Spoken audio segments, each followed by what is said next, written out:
When I originally launched the Foldable Flight YouTube channel, it was my intention to end every year with a top 10 list featuring 10 of my favorite designs that I'd published to the channel in that year. Now actually, I've only made one of those videos, and it was all the way back in 2018, so we've got a ton of ground to cover in this video, and I figured let's not eliminate those 2018 planes from consideration. Let's just do the entire Foldable Flight library, and I'm gonna name my top 10 favorite paper airplanes that have been published to this channel, with one caveat here, and that's that the planes have to be designed by me.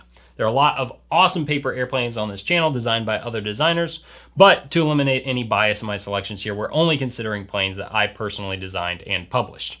So you'll notice this is a very, very long video, by far the longest video I've ever published on this channel. That's because I'm not just listing off these planes, I am going to be featuring the tutorials in this video. So I don't expect you to fold all 10. If you do, amazing, but just pick out a plane or two that appeals to you and give it a fold, because these are my 10 favorite paper airplanes that I have designed and published to Foldable Flight. Coming in at number 10, we have Aurora, which is an extremely high performance glider designed to stay in the air for as long as possible. Using this plane, I posted what was, at the time, a world-leading score in Red Bull Paper Wings 2022, and with a good throw you can expect times over 15 seconds. Let's see it in flight.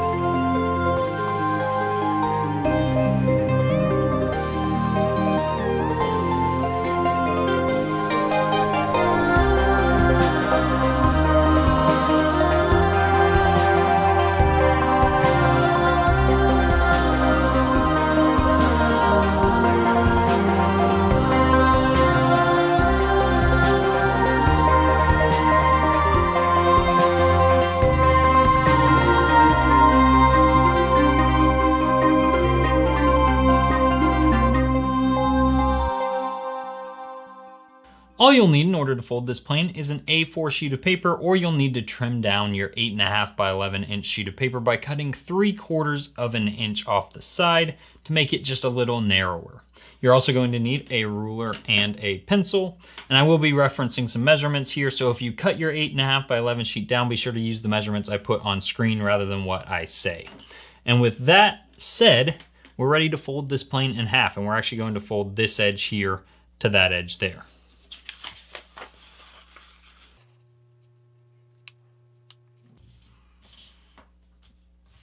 Okay, and then we'll go ahead and open the paper up. And I'm going to fold this top edge here to the bottom edge. And I'm just making a little pinch crease right at the middle point, right there. And I'm going to go ahead and now fold the top to that reference point. And again, just make a pinch crease. And now I'm folding the top to that pinch crease, and I will crease all the way across this time.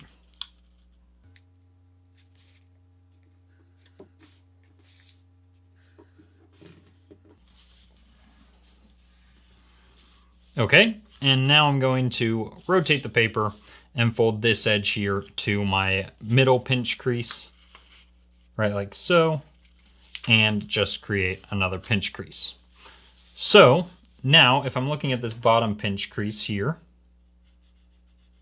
I want to fold from that point to this point out here where this horizontal crease intersects the edge. So I'm going to rotate my paper, and I'm actually going to crease from this point up here to that point and not go beyond it. I just want to crease to this center crease here. So you'll see as I do this,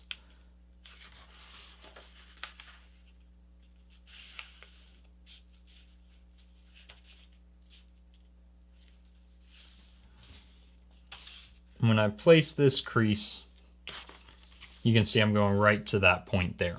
And once you do one side, I like to kind of flip the paper over and just pick this up along that center crease as the hinge. Again, I haven't creased any farther there, but I just swing this like that and land this corner on the other corner, and then land this corner here on that corner there, and that lets me make the other crease exactly as I made the first crease.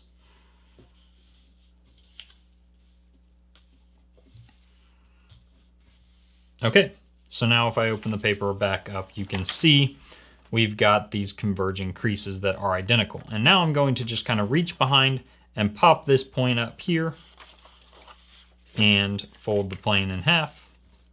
And I'm going to stand this flap here, and I want to squash fold it so that this center crease here lands right along the edge of this layer. And I'm actually going to put the crease just to the right of that layer there. So here is my crease. You can see I'm aiming just off the edge of this layer.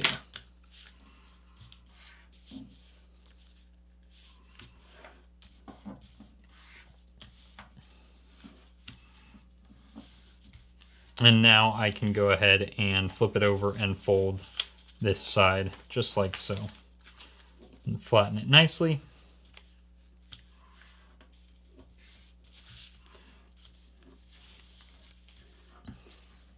And now I'm going to fold right from the point where you can see this layer here is catching and wrapping around to the other side. I want to fold from that point to this back corner. So I'm going to just pull this first layer like so. And be really careful. I just kind of pull to that point and I swing this until I'm pointed right at that back corner. And I kind of gently get it into alignment before I actually make a solid crease. Right like so.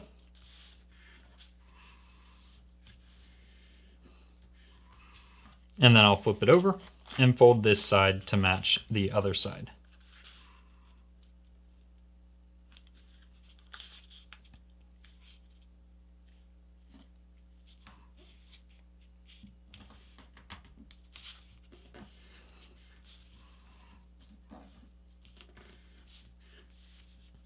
Okay, and now I can open that up and put the plane in this position here, and I'm just going to continue this crease all the way through that edge, and then I can close it back up along this crease here, like so.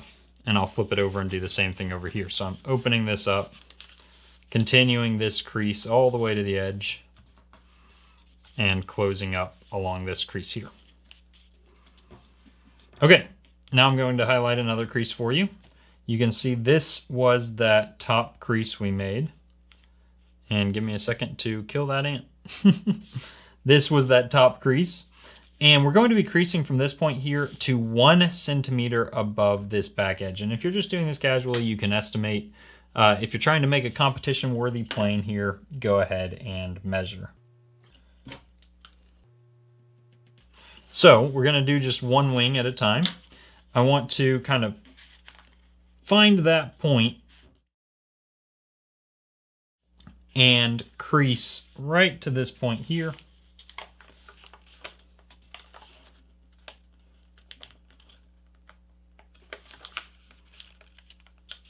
Trying to make this line as straight as possible. And you'll see this very often happens where the crease on this layer doesn't land perfectly on the crease in the layer behind. Go ahead and take the time to line that crease up as well and make sure that they're creasing right along the same line. Just like so. And having done one side, you can release that, flip it over, and fold the other side to match. So again, I'm looking at this point here and 1 centimeter above this corner right here, but I can also just look at the crease on my other wing and match this one up. So I'm looking to that crease right there and trying to land this new crease right along it. Getting that front section to be identical is also important, so I need to be checking that front.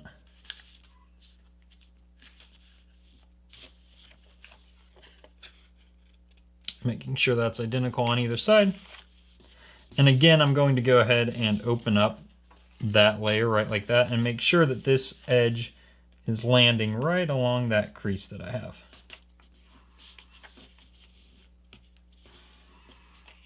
Okay, and now you can see we kind of have this awkward scenario where we've made some creases and the plane doesn't lie flat. So I'm going to kind of grab this whole fin here and push it to one side and lay the plane down in this kind of bowl shape here. And I want to fold right from this point here to 3 centimeters from this corner. So I'm grabbing my ruler again, measuring out 3 centimeters. And that is the point I will fold to, and I'm going to end up doing it on the other side. So I'm going to go ahead while I have my ruler and mark it on this side as well. Okay, and now I am folding from this point right up here where the layers get trapped to that point 3 centimeters from the corner. And I'm trying not to have this crease curve. You really want a straight line here as much as you can achieve it. And while I have it like this, I'm going to go ahead and pull these layers here right over that edge and just crease all the way to the center. And then I can go ahead and release that. And I'm going to do the same exact thing on the other side.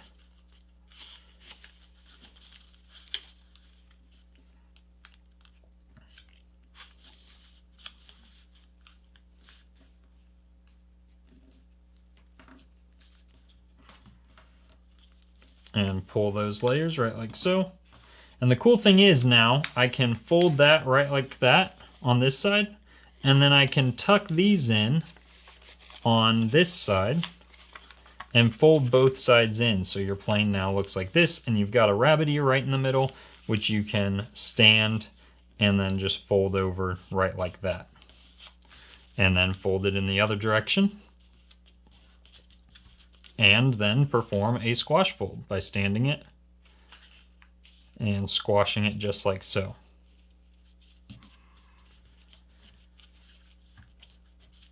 Now this step is just a little tricky, but basically we want to take these tabs of the squash fold and tuck them inside the pocket. So I need to reverse 2 creases. You can see I've got this crease that represents the spine of this flap, and then this crease here. I need to reverse both of those, so I'm just kind of opening this up and forcing that side in so that crease gets reversed, and then when I close this up, the other crease gets reversed. And you can see that side now is really nice and clean. So I'm just going to open up this other side, reverse both of those creases, and then close it back up. Okay, and now I'm going to rotate this. I want to fold these 2 points here so that they land on 2 points right at the front of the plane. Grabbing all the layers. Once both of those corners are kind of touching the leading edges of the plane, I crease across. And now I need to reverse that crease to tuck all these layers inside and behind. And it's a little tricky to reverse this really cleanly because there are several layers there, and they might even want to spread apart as you do that. But if you gently kind of prepare the crease to reverse, then when you actually go to tuck the layers behind, and they should go inside all the other layers, it's not as difficult. And you want to try and make sure as you do this, it's hard because you're opening it up, try to make sure that these layers here don't spread apart. That's going to allow the 2 sides to kind of pull open. Keep those together as you do this. It might even help to kind of curl this a little bit as you fold, right like so. And now gently flatten everything out.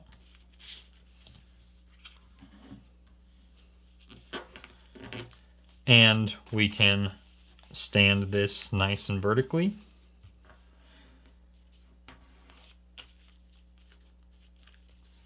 And we're ready to fold little winglets. And there's no measurement that I've come up with for this, except that you're looking about, you see this length, there's a really slight angle change between this edge here and there.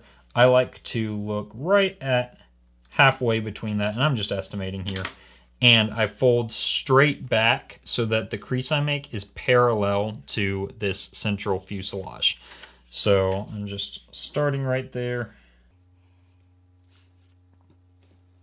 and estimating what parallel is. I can look and I feel like that's pretty close, but I'm a little narrow in the back, so I would just adjust that crease a tiny bit. And once you do one side, you can do the other side. The problem is you can't easily fold this plane in half. I wouldn't recommend that you even try. So you're going to have to estimate again on the other side. So I'm looking at what I think is halfway along this length. And then I'm folding a little winglet that is hopefully parallel to this.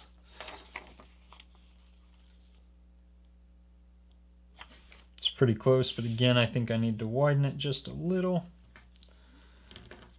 And there you go, you have the fins now. So we are almost done with this plane. In terms of the folding process, we are done, but it is time to set the wing angles and talk a little bit about how to properly balance this plane. So you can see these layers at the front like to stand off the plane a little bit. And what that does is it creates a lot of downforce on the nose of the plane. And that's a good and bad thing because this plane's actual balance is a little bit tail heavy. It will swoop up if these, say you took tape and adhered those perfectly to these layers below them. This plane is going to climb and stall, and so that's a problem.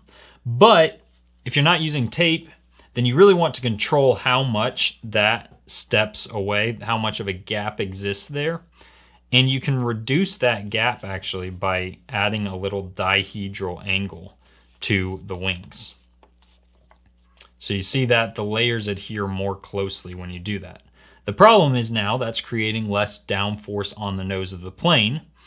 So it's going to again climb and stall if you fold it exactly like this. But now that it's going to stall, we need to do a little bit of adjustment. So you're going to need to pull forward just a little bit, and that little bend is going to create downforce. Air is going to push off of it and force the nose down a little bit, and that's what you want to do on both sides.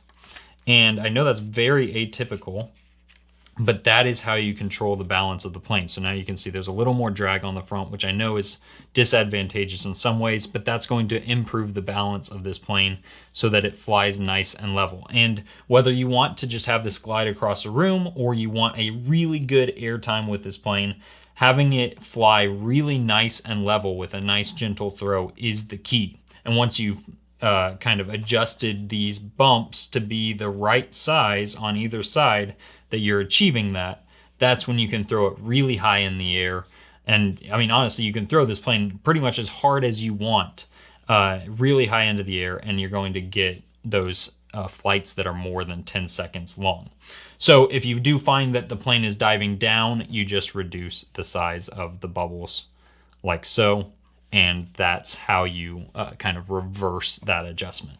And with all that said, thank you so much for watching this video. I think this is one of the best planes I've ever made. Coming in at number 9, we have Bolt, which is the best distance plane I have ever designed and published. With a good throw, this thing flies over 180 feet for me, and someone stronger could probably throw it over 200 feet. This plane is pretty easy to fold if you use a bit of tape to lock it together, but there is a version that is pure origami and locks together in its three-dimensional shape. It's just a bit harder to fold. So let's see this plane in flight, and then I'll teach you how to fold it.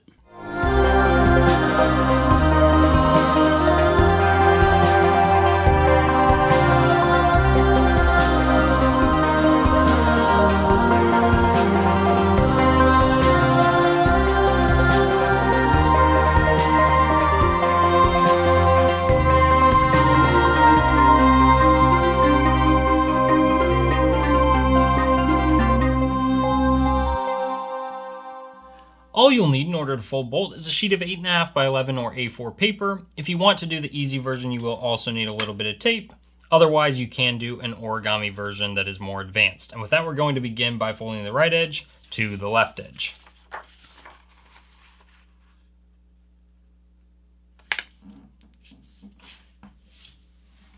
And once you do that, go ahead and open your paper up so that that is a mountain fold, and take this edge here to the center crease.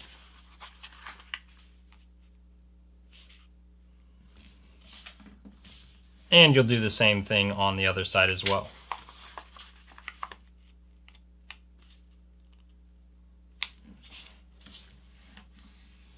Okay, you can open that up. Flip the paper over.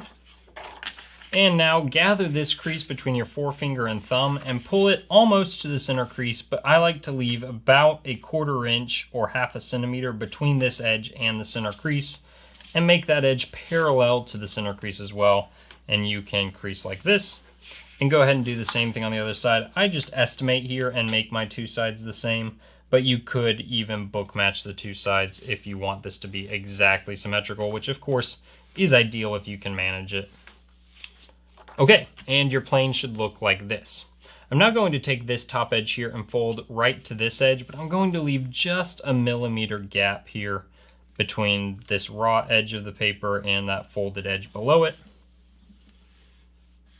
And I'll do the same thing on the other side.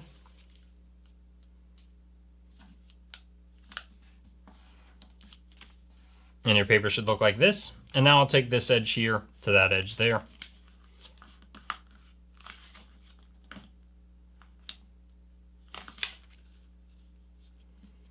Again, I'm leaving just a tiny gap.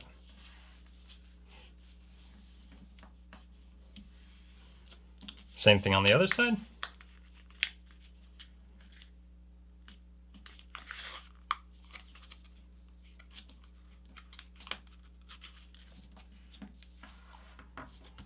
And your plane should look like this. And now one more time, we're taking this edge here to this edge.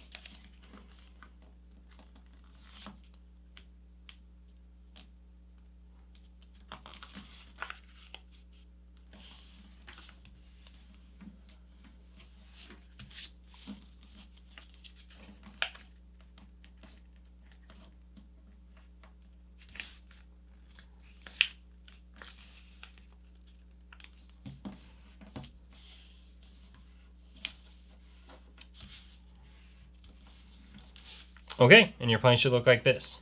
Now we'll go ahead and open up those folds we just made. And I'm going to take this little bottom edge here and fold to that crease right there, leaving just a tiny little gap. So it should look like that. And I'll do the same thing over here. This edge to that diagonal crease with a tiny little gap. And I'll close these sides back up to look like this. And now I'm going to take this and fold it right over that edge.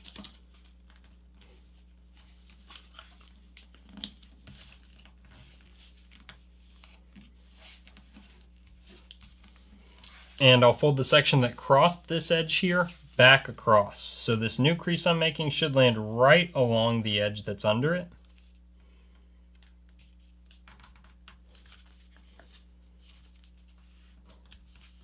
And you can see that edge there is landing on that edge there.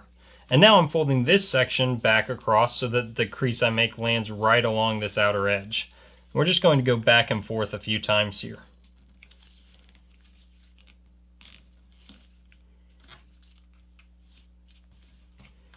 Okay, and I'll do the same thing, folding this back along that same edge, folding back the other way along the outer edge. And finally on this one, I'm going to bisect this top corner here, so I'm folding this edge to that edge.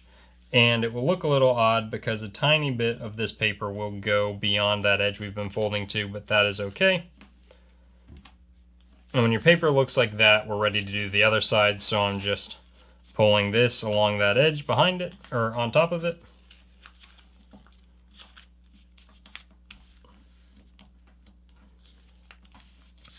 Folding back across this edge, landing this new crease on the edge that's behind it.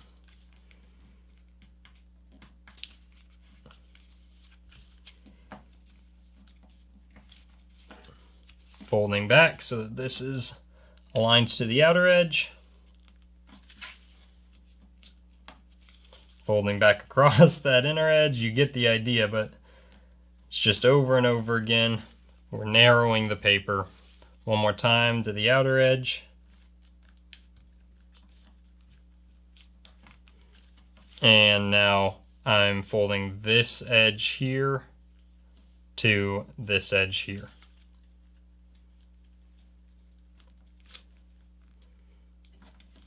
Okay, so your paper should look like this. And now we're basically going to reverse, if I open this up, this crease right here. So not the one that goes along this edge, but the next one. That crease is going to get reversed as we wrap all of this section here around this section. So you can see I'm opening up the plane, wrapping all of that around like that and closing my plane back up. And it will be a little difficult to close up,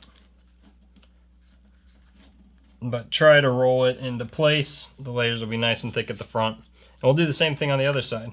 Just kind of opening this up, reversing this crease in preparation, and then tucking all this right around like that. And now you can see at the front, I've kind of closed up my two sides. All the layers tuck inside this edge. And at this point, I can kind of gently fold my plane in half, but you want to be careful at the front because it could tear if you're not kind to it. You got to be nice and gentle. And if it does tear, then on your next attempt, you'll want to leave a bigger gap in the middle than you did on this attempt. Okay, so I'm going to set the plane in this position, and I'm now going to fold my wing, which involves taking this edge here to the bottom edge. And I'm actually looking at the back, and you'll see why I'm looking at the back as I do this. And it's because these layers here become misaligned as you're folding. So you actually want to look at this layer right here in that edge to fold to this edge. Also, you're going to really want to roll the front section, and that's actually where I like to start my crease because the layers are so thick there, it's really tough. And you're not even going to get a great crease all the way up to the front of your plane. It's just not really possible because of how thick those layers are. And once you do one wing, I actually unfold it when I do the other wing, which is atypical, but it's really hard to fold both wings together at the same time. So that's about as good as I'm going to get that wing crease.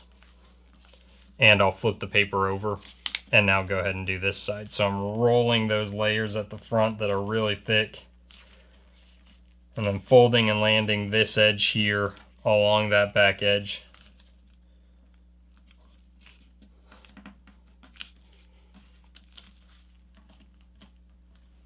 Just working that crease as far to the nose as I can.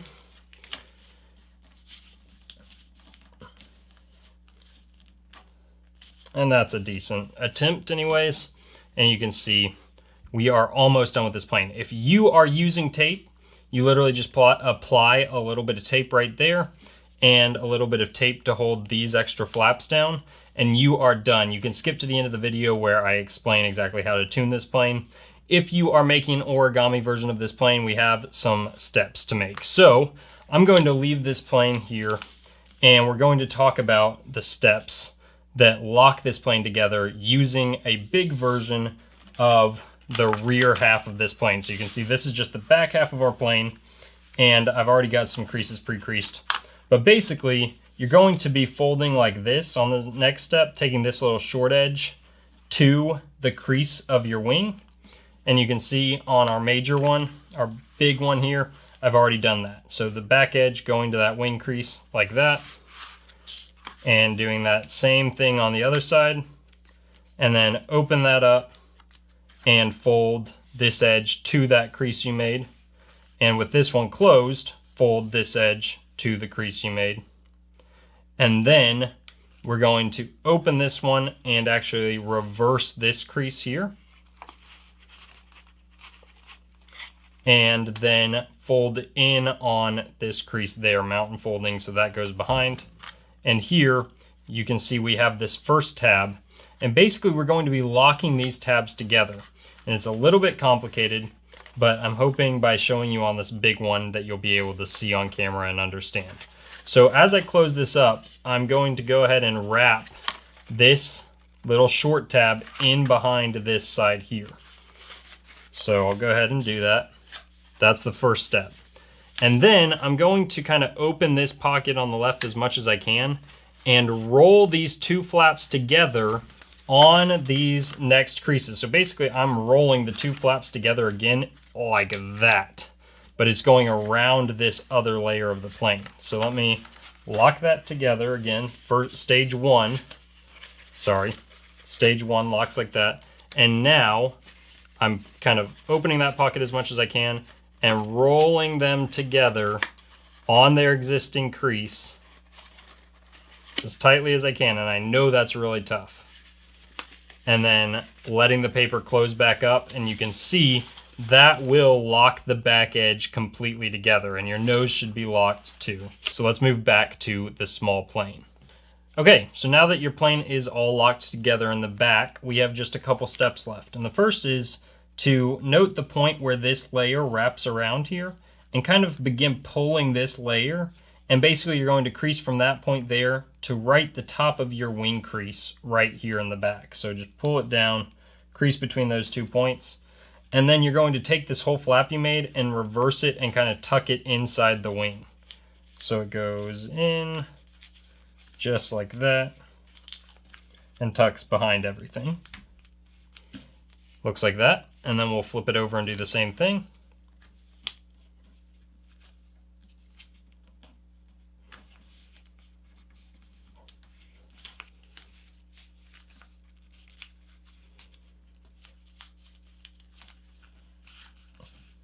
And there you go. And now we are just going to set our wings. And we are at the point where we are just making the final adjustments to our plane. Now, if you throw it as it is, it's probably going to nose down a little bit. And so you probably will need just a little bit of up elevator on the back edge, but I would encourage you to throw your plane before you make that decision. And it's also probably going to spiral either counterclockwise or clockwise as you throw it. And if you make any adjustments to correct that, you're going to want to make those adjustments right here at the top of the portion you hold as very small bends on the back edge. Small adjustments go a really long way on this, and you're going to want to, for instance, if it spins counterclockwise, bend it to the right, and if it spins clockwise, bend this side to the left. And again, very, very small adjustments. So thank you so much for watching this video, and good luck flying your plane. Number 8 belongs to one of the first planes I ever published, and that is Monarch. And if you can tell, it's still one of my favorites. This plane features a very unique folding sequence, and it flies as beautifully as the butterfly it mimics. I also particularly love the template for this plane. So let's see this thing in flight, and then I'll teach you how to fold it.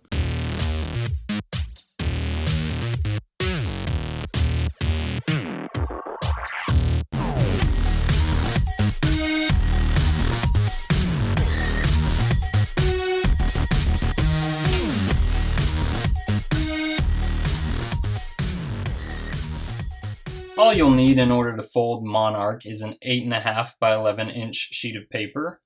And with that paper, we're going to begin by folding the right edge to the left edge.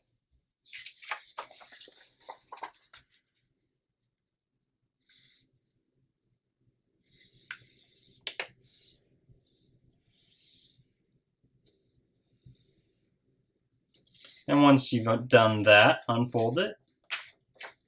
And now fold your top edge to the bottom edge.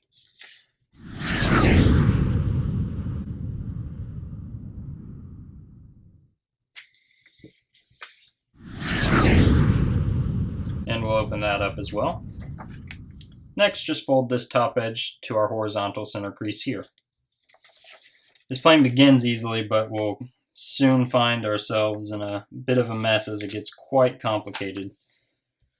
But hopefully you're enjoying the calm before the storm. And we'll open that back up. And I actually want to flip this over. And now fold this edge here. You can see this crease to this center crease. And the way we're going to do that is we're going to gather that between our thumb and forefinger and pull it down and land it on that horizontal center crease.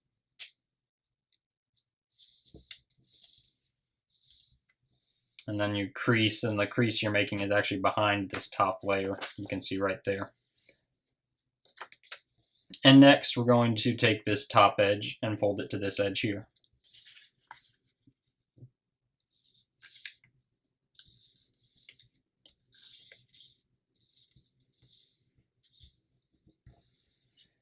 And we'll flip the paper over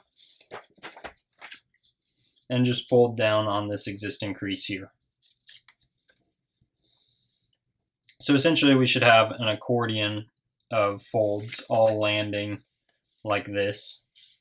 And this next step is pretty difficult. I'll try to explain it, but you may have to watch it a couple of times to really see what I'm doing.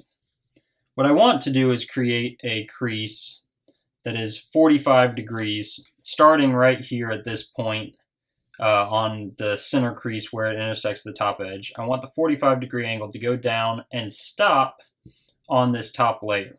And the way I'm going to create that is by taking this top edge and folding it to our center crease by only grabbing this top layer. And you'll see as I do that, as I pull these layers towards the center, I'm landing this edge here, this edge, on my center crease, which hopefully you can see there. And once I do that, I want to flatten just this layer that I'm working with. And I'll open that back up to show you. See how I've created that 45-degree angle that's just on this top layer. But I actually want to continue that process. So once I have pulled the one layer in, I'm going to want to do things with these other layers as well. And the reason this model is difficult is because for this whole sequence of steps, the paper doesn't lie flat. We have to work with the fact that it's in a three-dimensional form. And when I turn it to the camera a little bit, you can see what we're working with. We basically have a pocket here and a pocket here. And I want to take the spine between those two pockets and kind of pinch it between my fingers. And I'm going to want to take this side of the pocket here and fan it outward. So I'm pulling that whole pocket to collapse it into a flat shape. So hopefully I can do this without blocking what I'm doing. I'm grabbing the, sorry, let me get that in realignment. So with my left hand, I'm holding this layer down. With my right hand, I'm grabbing this spine, and I kind of want to run my fingers on it and pull it tight so that it pulls and creates a corner between this side of the pocket and this side before those layers were stacked on top of each other.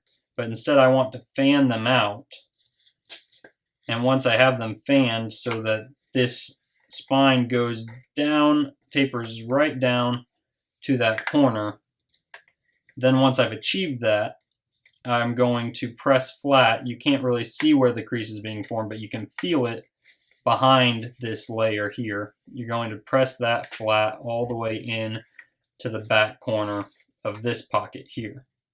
So you can see what we've done. This was essentially like this, right? And we've pulled open one pocket. And we're going to then pull open this next pocket in the next step. So again, I'm placing that edge on my center crease and holding it there. I've flattened this, and now I'll pin it with my left hand.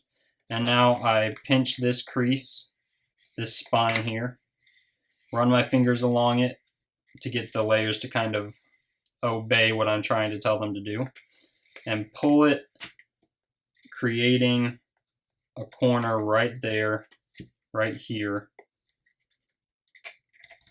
as I fan those layers outward.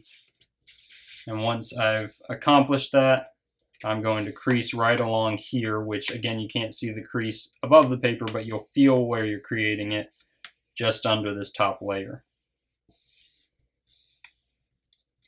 And now we have a bulge here on the outer edge, pressing all the other layers flat. We're just going to press that outward like so. And so we've created the basic shape of the right wing of the plane. Or I guess we're looking at it from what will be the bottom, so this is technically the left wing, but, you know, save the confusion, right? So now we want to repeat that step, that whole set of steps on the left side.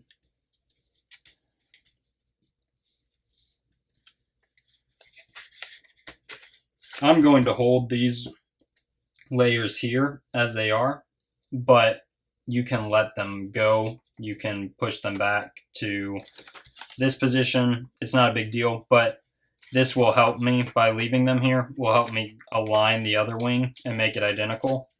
But if it helps you just to fold it at all, to let go of these layers, you know, whatever you need, if you need both of your hands to do this other side. But I'm going to pull this and line up my edges and press in until I crease. And you can see right here is where I'm making that 45-degree crease we were talking about. So I will press that flat.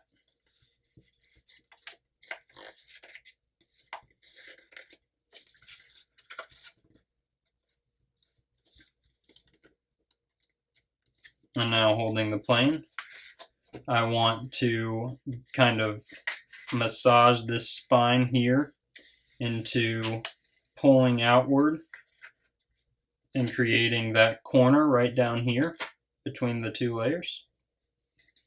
And then once I've achieved that, I will create a crease right along here. And again, you can't see that crease, it's actually happening under this top layer. And then I will grab this spine here and pull it outward, creating a corner right there. And I will crease along its edge. Again, you can't see that. And now we have just this bulged area on the left that we want to flatten like so. So congratulations if you've accomplished that. That is definitely the hardest part, but we do still have another little tricky part right in front of us. You can see our plane still is not a flat shape. We have this kind of collection all standing up near the front of the plane. And to flatten that, I'm essentially going to gradually push my fingers in until these layers here and here become tight to the nose of the plane, at which point I will hold them in place and pull this forward. Again, as I'm pulling forward on this, I'm collapsing it. I want to make sure that those layers stay tight so that the shape of the flap I make ends up being a triangle. And I know that's tricky, but you can kind of see the shape I'm guiding these all into and slowly lowering that, forcing those layers to go under this flap that I'm making, keeping it tight and triangular. I drop that down and then I'll solidify the creases on either side of it.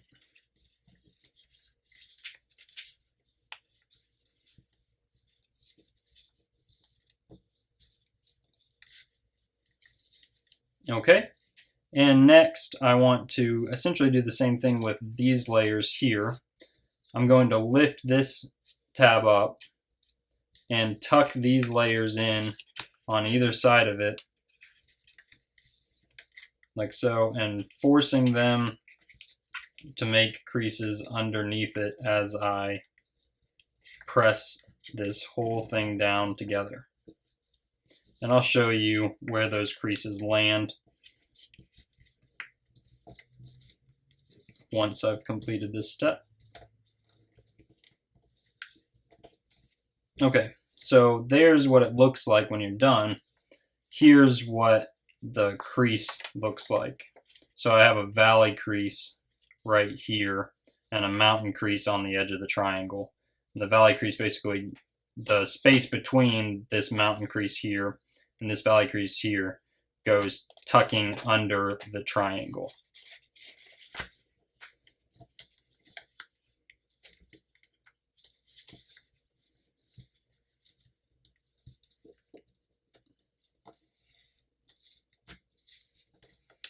Okay, so now we are truly through the hardest parts of this plane. We'll flip this over and begin working on it from this side. I want to take this edge here and fold it to this front edge here.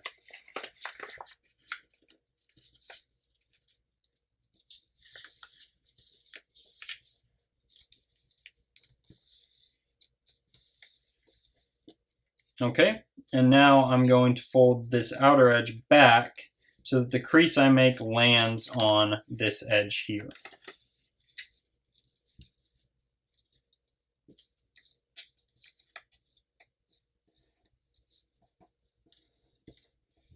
I'll do the same thing on this side.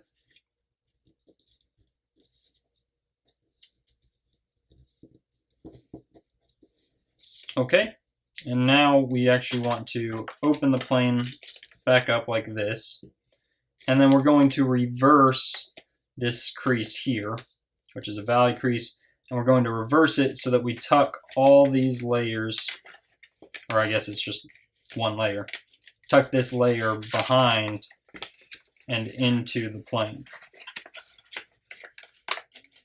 So just massaging that crease a little bit. We can reverse it like so. And as we tuck that into the plane, you'll see we already have creases where these need to reverse as well. So it'll look a little bit like this, and if we close our model back up, it should look like this now. Okay, and now I'm actually going to open it, and this is going to be a little tricky to show you too, but I'm going to pull out like this so that we have a nice view of what's going on here. I want to fold this edge here to this edge right here, and I'm only going to do that in the middle, okay? And I'll make a crease along this new crease here until it reaches this diagonal crease on either side. So as you do that, you're just going to crease out from the middle only up until you reach that crease. And the way you can tell is there's a mark on this this underneath layer, and once that kind of reveals itself and your crease has hit that, you are to that point. Okay, so I've reached that on either side. You can see my crease goes to where that diagonal crease is. And I want to create diagonal creases that land on the existing diagonal creases.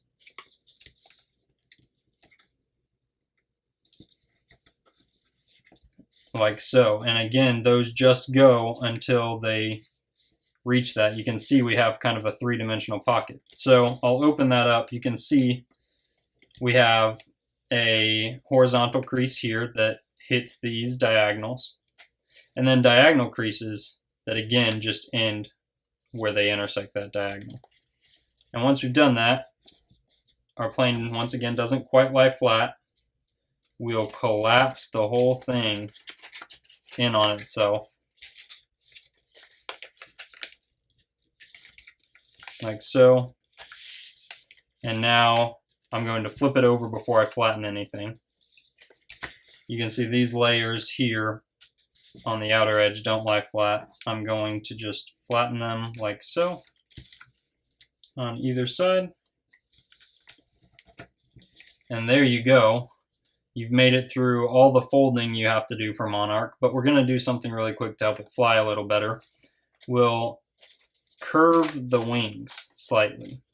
So you can see we have it like this. I want to curve this fuselage of the plane, this central section, and then just kind of continue that curve. And it's a very gentle curve. But continue that curve outward and help these wings have a little bit of shape to them. Because the way we throw this plane, you can see it doesn't have a place that you hold like a lot of planes. In fact, you're just going to pinch it like this. And when you launch it, you let go, the wings will open up like so. And so you want them to have a little bit of a curve to it. Otherwise, if it's completely flat, the layers might want to unfold a little bit, or also it won't have very much directional stability. So just adding a little bit of curve to the wings will help stabilize the plane.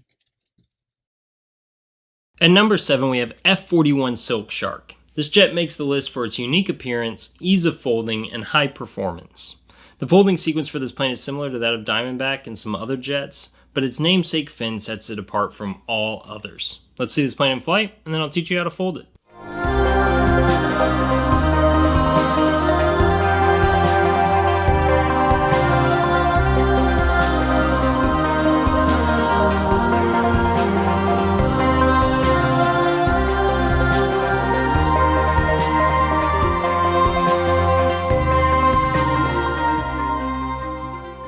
All all you'll need in order to fold this paper airplane is a square sheet of paper. If you happen to only have rectangular paper on hand, you can really easily convert it by taking the top edge to a side edge and then just cutting off that excess paper. So a wide range of thicknesses works well with this plane. I'm using Kami here, which is quite thin, but you could use something up to 24 pounds or 90 GSM if you want this to fly really, really far. And with that, we're going to begin with the paper in this orientation with the colored side up. And you're going to be folding, you can see, from corner to corner on a diagonal, which means you're taking this corner to this corner here. Just like so. And when you end up opening it back up, you will open it up so that the point that was at the top stays at the top, and you have the white side up now. And now I'm going to fold this point to my top point and just make a little pinch crease right in the middle, right like that. And then I'll open it up, and I'm going to take this corner to that pinch crease, just like so, make another pinch crease, let it open, and now take the top point to your bottom pinch crease, and this time you will crease all the way across the paper. Okay, so your paper should look like this, and you're now going to fold this edge here into the center, but you're going to leave a slight gap. Just a couple millimeters, and honestly, the thicker your paper is, the wider you're going to want that gap to be. So here with Kami paper, 2 millimeters is probably more than enough. With something like 24-pound paper, you might want that to be just a little wider, though 2 millimeters is fairly generous, so that might be good enough for you anyways. So you can see your paper will now look like this. And you're now going to fold this edge here to this inner edge, not to the center crease. Again, you're going to this edge, and I like to hold this layer down as I do that to really control it. Line that up nicely.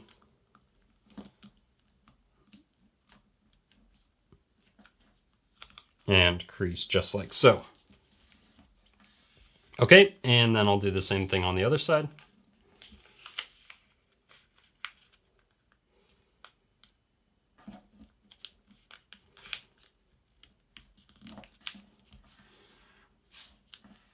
And at this point, we're going to open up the last few steps here. So unfold all the way back out to this orientation. And I want you to notice this most outer diagonal crease. We're looking at where that crease intersects this edge right here, and I'm going to fold this edge to that point. So you can see I'm landing this corner actually right on that intersection I mentioned, and this edge here along that back edge of the paper. Just like so. I'll do the same thing on the other side.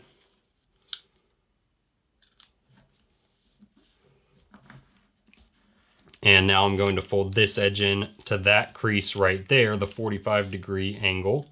And I'm going to leave just like a 1 millimeter gap, a really narrow gap between my edge and that crease. Do the same thing on this side.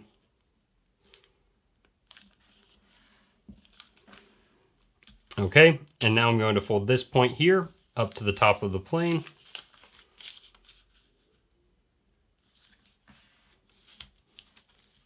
And fold in on the existing creases here and here. And fold in one more time on our existing creases. Okay, so now I'm going to rotate it into this position and let you notice, see this corner right here where this layer is basically hitting the center crease. I want to pay attention to right where that is. And I'm going to start a crease that starts right at the same point as that, and my crease is going to go down to this corner right here.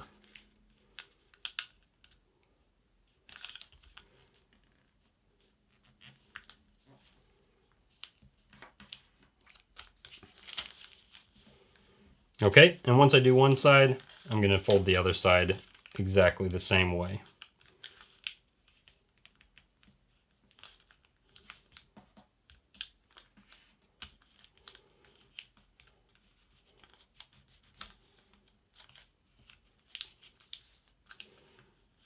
Okay, and now you can see we're getting those wings to flare out, and that's really nice. And the idea is we're going to open this left side up and work on the right side. I basically want to place a crease that's running right along this edge here. And I do that by pulling right on it, and I'm only creasing right to the center point. So I'm just pulling those layers down. I want to go right to that corner and crease to the center point. And now when I close up my left side again, if I control all my layers nicely, I can, with my left hand, kind of push on that center crease and help it reverse as I close up the plane.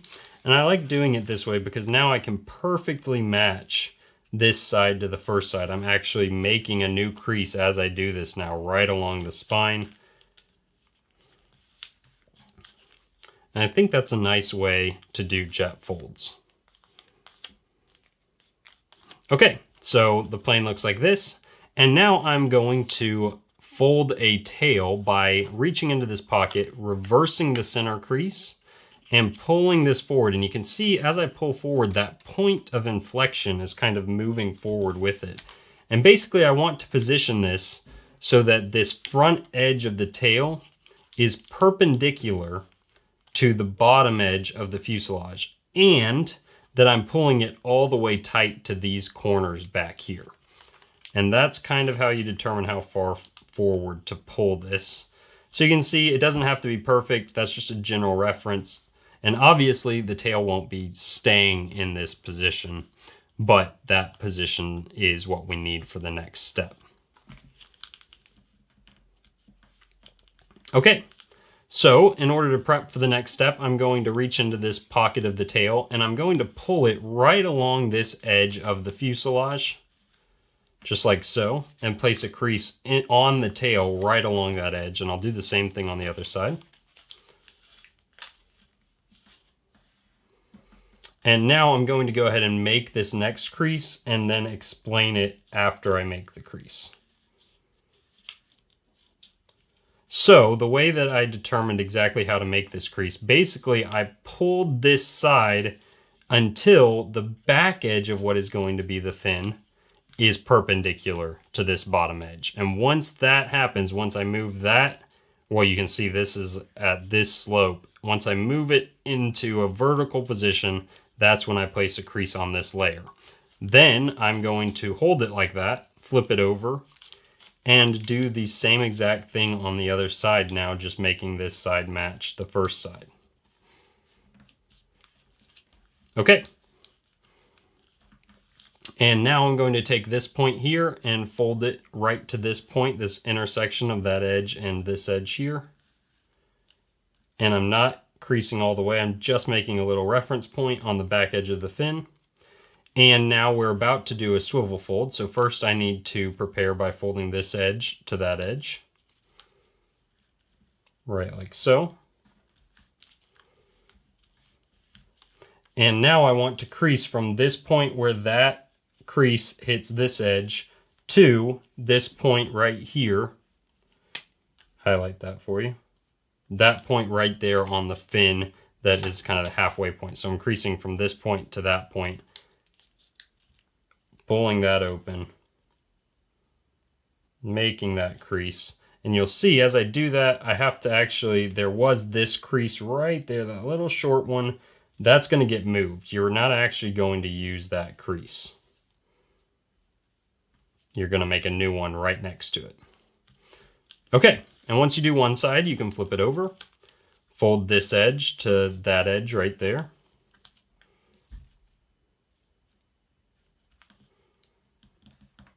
And then I don't have it marked on this side as visibly, but you're just folding from that point to that same middle point. And of course you want this to be symmetrical to your other side. So really just using whatever you ended up with on the first side as your guide for this side is always the best solution.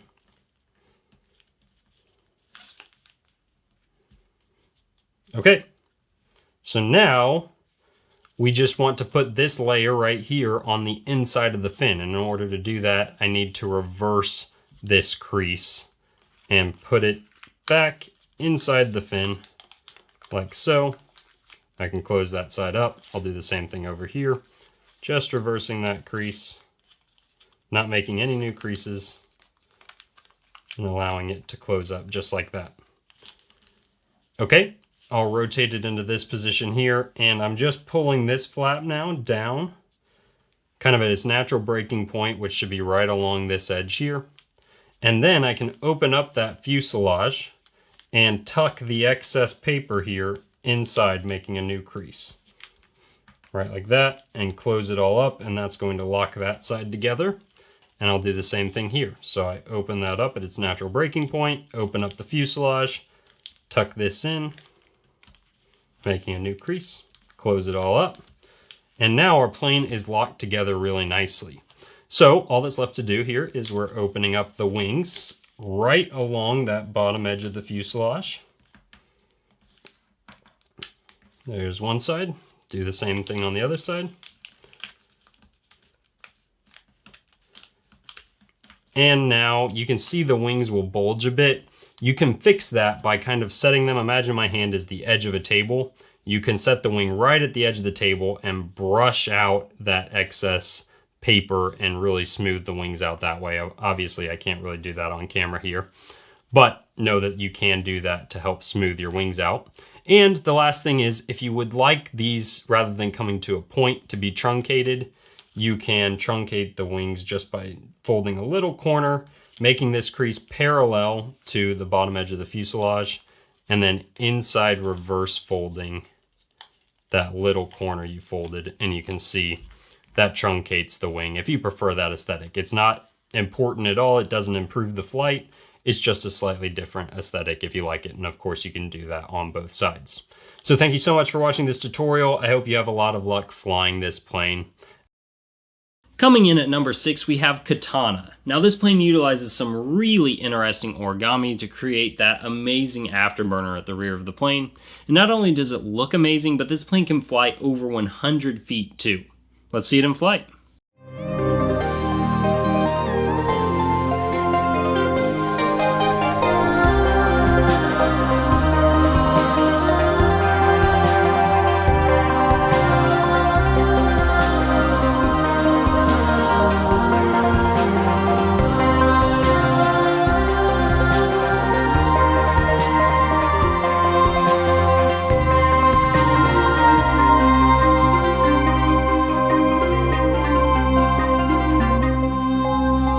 I have included a link in the description to a template that looks like this, which at least gives you the cut lines for the fins of the plane. It's not critical that you use that. You can make these cut lines be anything kind of similar to this, but it does make sure that you get it right without any real stress involved. So with that said, let's get folding.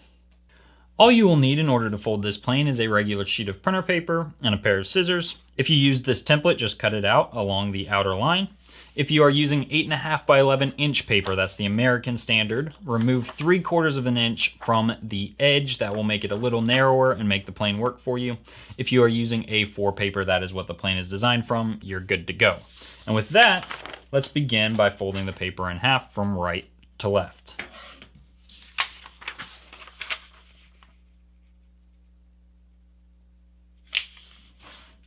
Open it up, fold the top to the bottom,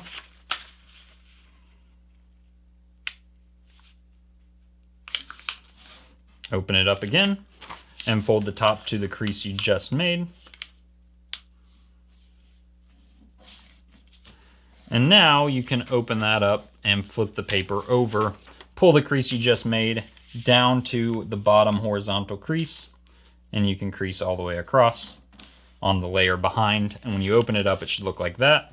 And you're flipping it over once again, pulling that middle crease to this crease here. And you just need to make a little pinch crease as a reference point, right like that on the layer behind. Now you have that mark there, and we'll rotate it and pull this edge to that point there.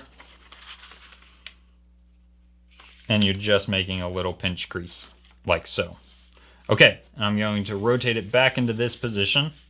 So all my creases are on the top. Flip the paper over and pull this bottom horizontal crease up to the top one using the existing creases, just like that. And now I will fold the plane in half along that existing center crease so that the layers are face up, remain on the outside, just like that. And I'll set it down so that the folded edge is closest to me. Fold this corner to that corner right there and just make another little pinch crease as a reference point right on that front edge. And now I'll rotate it into this position, and I'm folding from that pinch crease I just made to that point right there.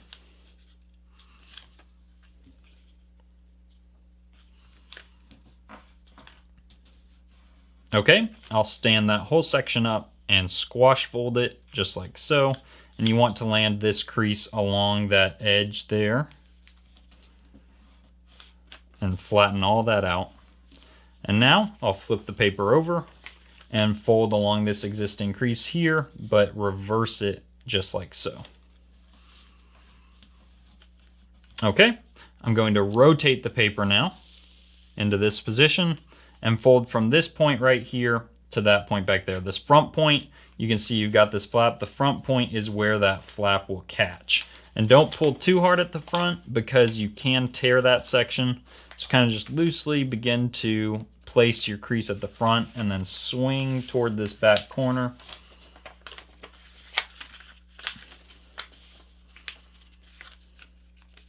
And once you've got it about where you want it, you can crease all the way to the back. And notice I'm missing this corner just slightly.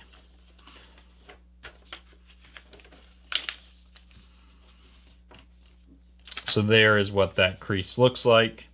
And I can go ahead and flip the paper over and fold this side to match. So I'm landing that corner there, this corner there. Kind of roll your layers as you do this to help avoid them from kinking. As you fold it, you've got a lot of layers folding together all at once. Okay. And your plane should look like that. You've got this pocket here. You are good to go. So now I'm going to rotate it once again into this position so that these little edges are on the left side. And basically, I'm going to go ahead and make a fold here, and I'll explain to you how I determined the angle of this fold. So you can see I've folded it, a little triangle goes past the bottom.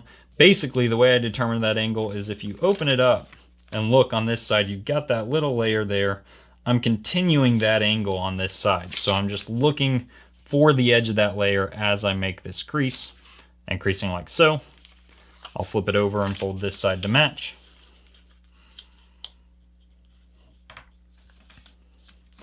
And now I will open that bottom section up and tuck these little triangles inside it. Just like this.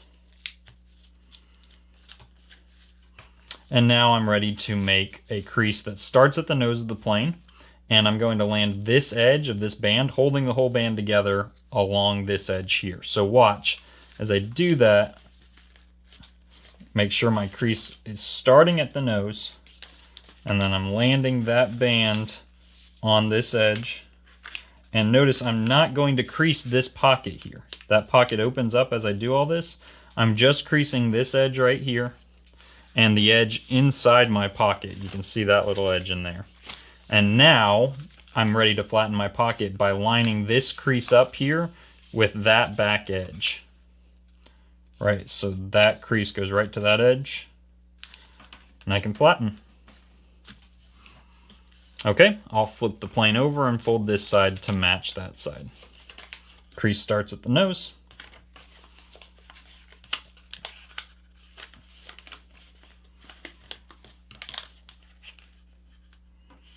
Landing that corner there. And now I flatten this wing to match my other wing, landing this crease on that edge.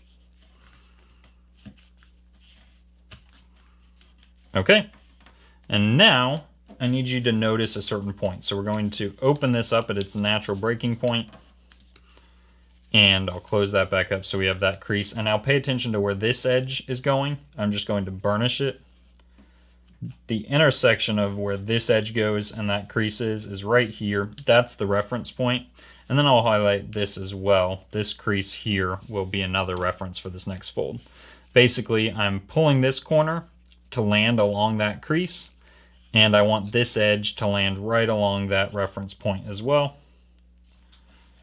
Like so. And then I can reverse that crease I just made. So see, there's the crease. Reverse it to tuck all those layers in behind.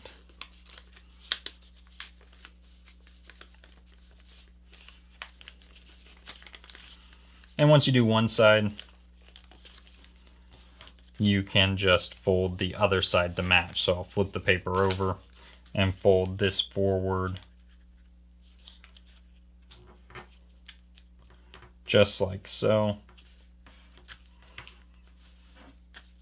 And I will tuck all those layers in behind.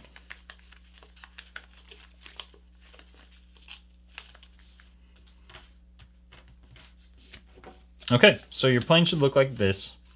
And now you're just going to fold this side here, this portion that goes past the bottom edge, up inside the pocket, right along this edge here. And then you'll take this other flap and fold it, wrapping it around everything else, and tucking this into that little pocket right there. Okay, so now let me highlight for you the reference point we made way earlier in this. You've got a little pinch crease that runs along this spine here, and that's going to be your reference as you fold your wings. So I'm going to start my crease at the nose of the plane. If you're using the template, the wing crease is mapped out for you. Just use that as it's mapped out. But if you don't use the template, then you can use this point as your reference. You want your crease to land right at the intersection of that point. So it should look like that. And you can see when I pull the wing back, my edge is landing right there on that point. That determines your wing angle. And now you can flip it over, fold your other side to match your first side.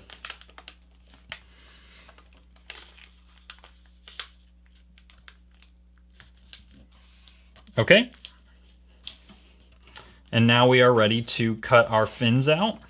And the way you want to do that is, again, if you're using the template, just cut on the lines there. If you're not, start your crease or your cut about 2 centimeters or an inch behind that and cut not straight, but toward the back edge just slightly. And end your cut a little less than a centimeter, a little less than half an inch from your wing crease there. And then start your cut about a centimeter or half an inch from this corner on the back edge and cut to the point you just cut to, right like that. And then you can truncate your fin just like so. And then if you want your afterburner to stick out beyond the back edge, you can even cut off just a little bit, and this you'll cut all the way to that wing crease, just like that, and remove this little strip of paper entirely. And now I'm just going to cut the other side to match this side.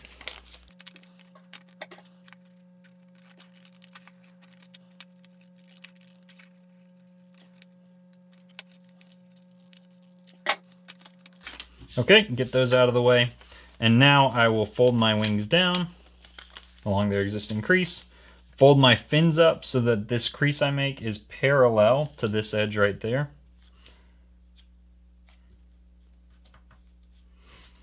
I'll flip it over, fold my other fin to match the first one.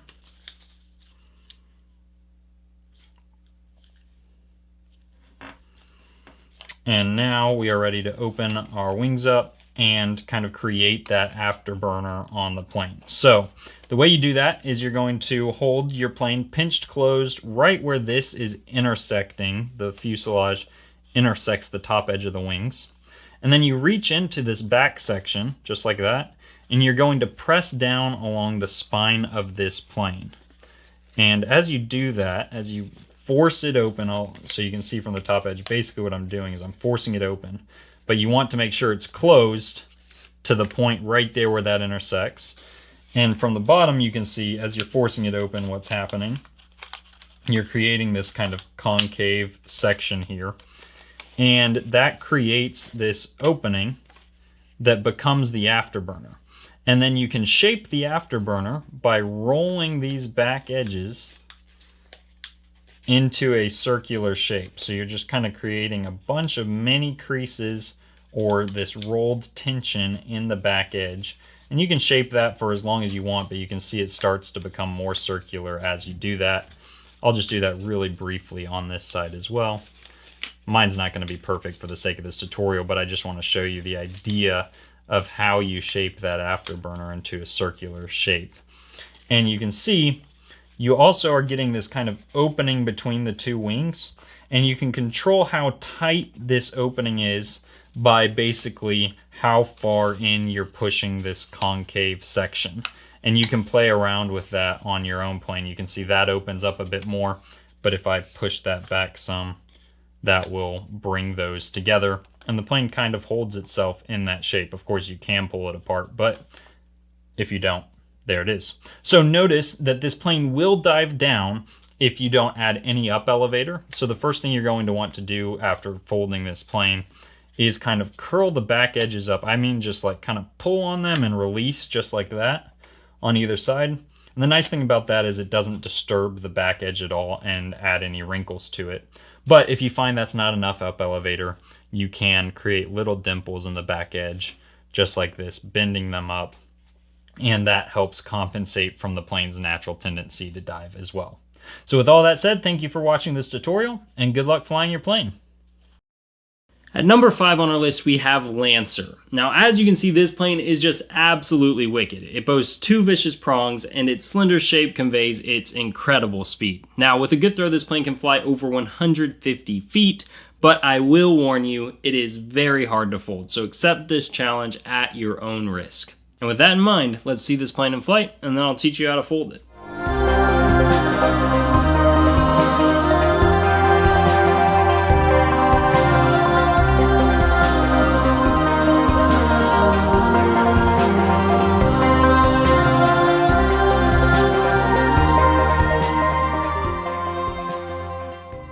All you will need in order to fold this plane is a square sheet of paper. You can cut down your A4 or 8.5 by 11 sheet into a square format, and that's fine, but I don't recommend going any smaller than that. I also recommend thin paper, and if you have it, I would recommend foil paper. Foil paper, I think, is the absolute best stuff for this plane. I'll leave a link in the description if you want to get exactly the paper I'm using. But the creases are held really sharply with foil paper, which helps with the front of the plane locking together. Now, you can use other paper, that's fine. This is just the best stuff. Another thing to mention is that this is a 2-color design, so both sides of the paper show in the finished model. If you're using 2-color paper, the side that you start with face up will be the central section, and the side you start with face down will be the front and back. And with all of that said, let's begin by folding the right edge to the left edge.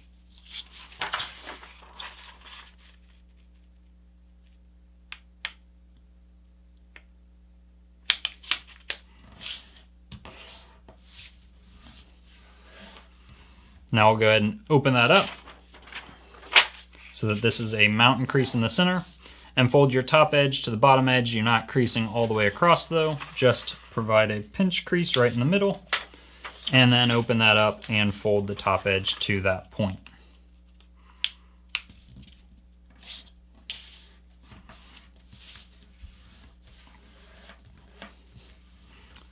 Now we'll go ahead and fold the paper in half on its existing crease so that this band is on the outside of the paper. And you are going to want to fold from this point here to this point here. And the way I like to do that is I begin to swing my paper open right until the point where it catches on this corner down here. That's where I'm looking, and I can kind of tack that in place once I'm happy with its placement. And then I swing this into alignment on the other corner, and I can kind of tack that into place as well. And then with both of those corners in their proper positions, I just fold out from the center. And having done that, I'll flip the paper over and fold the other side to match the first side. So I'm going from this corner to that corner, and conveniently I can now use this corner as a reference, landing it on the other side.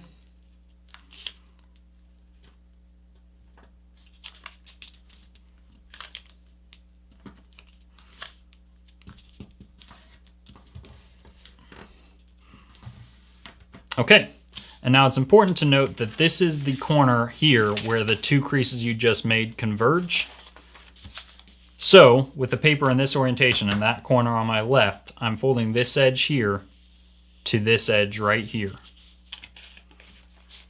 And you'll notice this isn't going to lie flat over here as I do this, so it's a little bit tricky.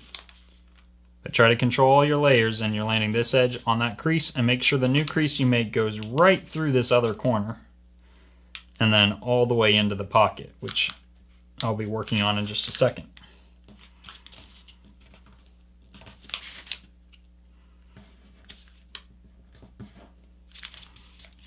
Okay, and you can see this crease goes all the way into that pocket.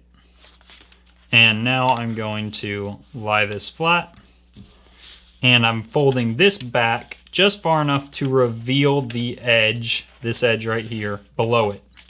And my crease should go from this point here right to this point of the crease we just made. I'm going to actually rotate the paper so I can see that edge without getting my head in the way of the camera.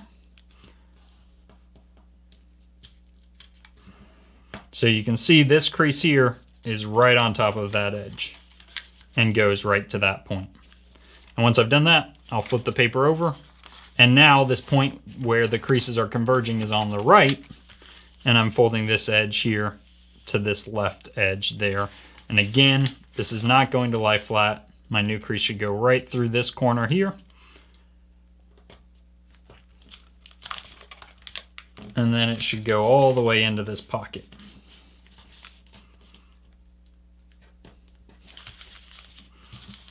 So you see the crease going all the way into the pocket. You can lay it flat again. And now I want to fold this to reveal just the layer below it, or the layer just below it. And my crease is going right to this point here. And I'm only creasing far enough to meet this point right here. Okay? So now, you'll notice we can kind of pull this. I'm just holding this so I'm looking into this kind of spine of the paper or pocket or whatever. We can pull down on both this crease and the crease on the other side at the same time, and make sure your kind of layers behind are flaring in opposite directions as they are here. You'll notice sometimes it gets caught and they flare in the same direction. And you can see there it's both of the layers are caught together going in the same direction. Make sure that they're going in opposite directions. And then you can kind of, I'm reaching behind and pulling these. Set the paper like this and pull this point down and land it right along this edge here. And once you do that, you can flatten those right there, these layers, and then push this flat as well, just like that, and flatten these layers.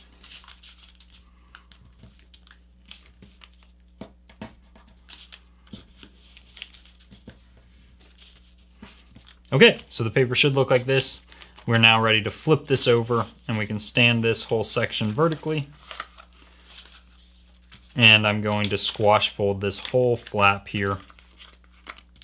And as I do this, I want to make sure that I hold these two, these are going to become the prongs of the plane, hold these 2 points together so that when I land this on the gap between them, I'm landing it right at the center of the plane.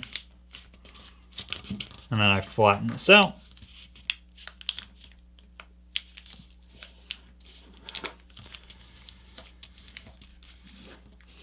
And your plane should look like this. And I'm sorry to say, now we need to open it back up almost all the way, unfolding it.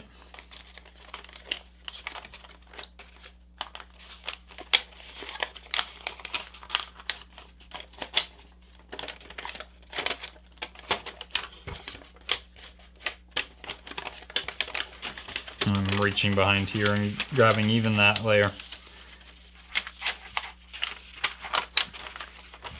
And I'm looking at it from this side here.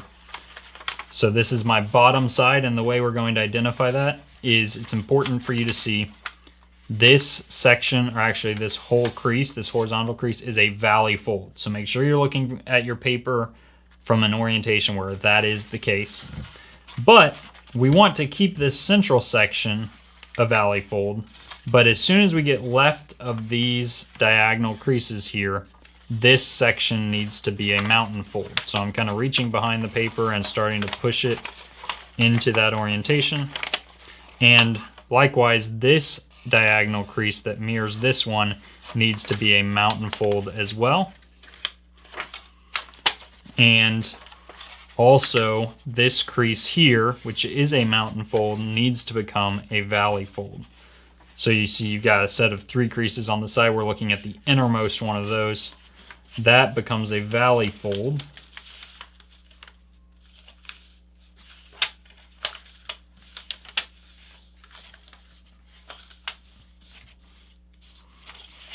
Okay, so this section's mountain, that section's mountain, this is valley. And I'm doing the same thing over on this side.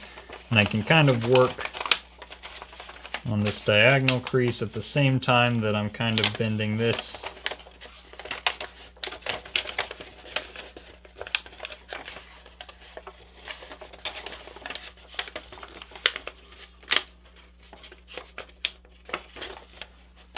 And then make sure you reverse this crease as well.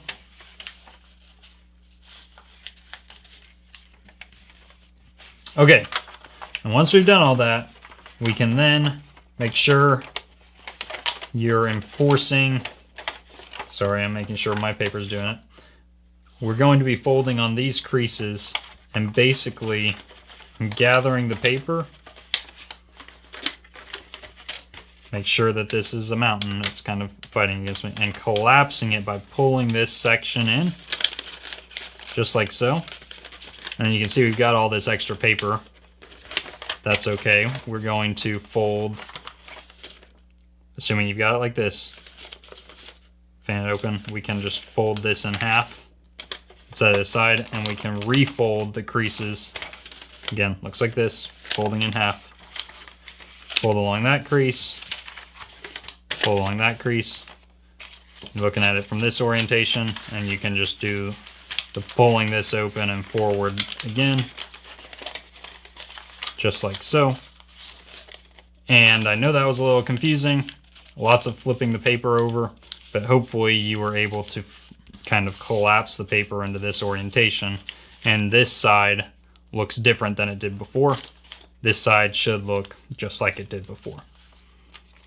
Okay, and with this side up, we're going to fold from this point here to this point right here, just opening up that layer.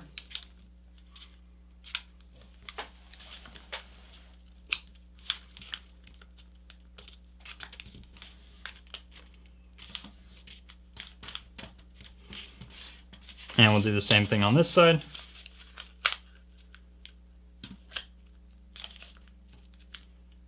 And notice this layer here does not land on that edge behind it.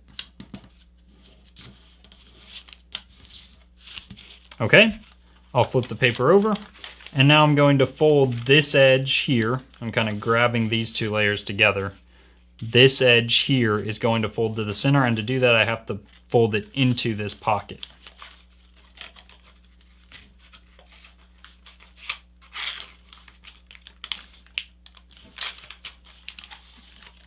Try to be really accurate as you do this.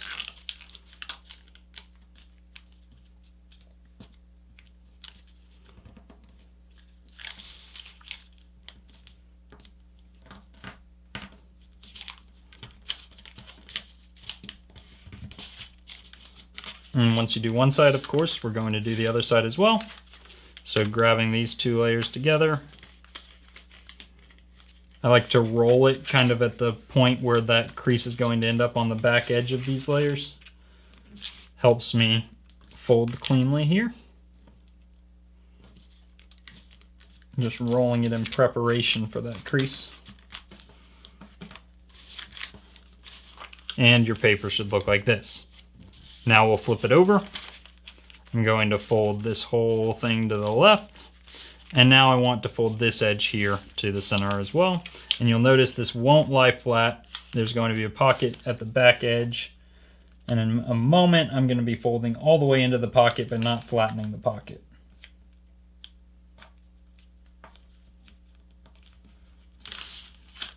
So as I bring this edge here to the center, I can create a crease that goes all the way into that pocket. And now we are ready to flatten the pocket. And the way I'm going to do that, I'm going to hold the paper just like this.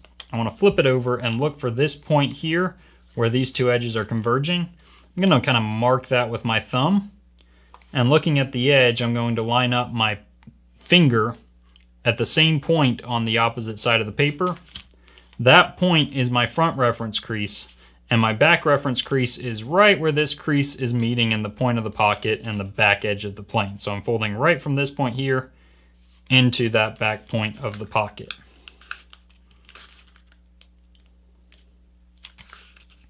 Try to make this a straight line. It's a little tricky because it's such a shallow angle, but your plane will be cleaner if you can make this a really straight crease. And you'll notice your pocket will kind of pucker and bulge.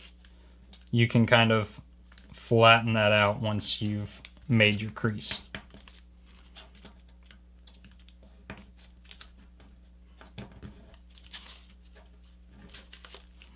Okay, and so it should look like this. And once you do one side, you can do the other as well. So we're going to fold this edge here into the center.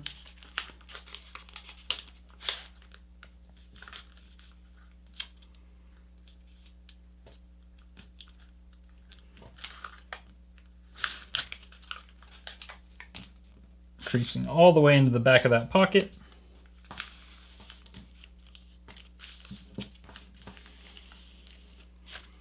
And now, because I've done the one side, I can put that forward and kind of book match my two sides like this.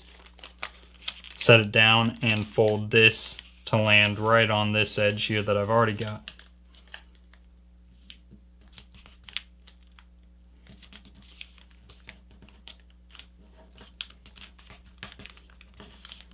Okay, so when we open it up, it'll look like that, or if you open all the layers, it'll look like this. But now, we actually want to unfold, and you can see we've got the two creases we just made here. We're actually going to need to reverse both of those creases. So, this is a mountain fold here. Sorry, I'm doing lots of rotating. Let's just look at this. This top crease here is a mountain fold. I'm going to start by reversing that and just folding it in the opposite direction to make it a valley fold.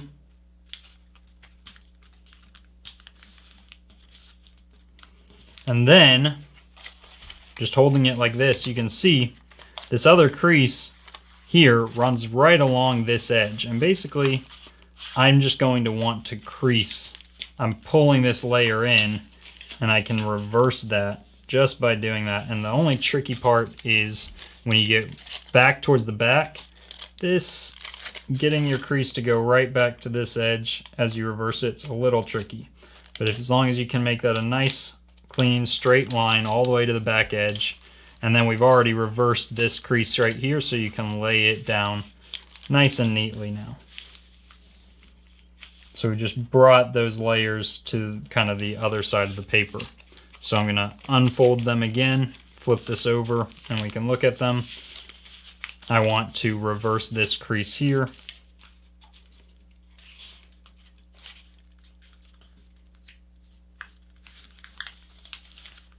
Just like so.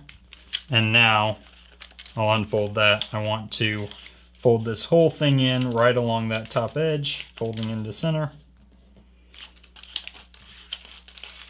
And it's this section right back here that's the trickiest to manage, but you should just fold right along your existing crease to that back edge and just work it until you can reverse it all the way to that back corner, and then pull this open.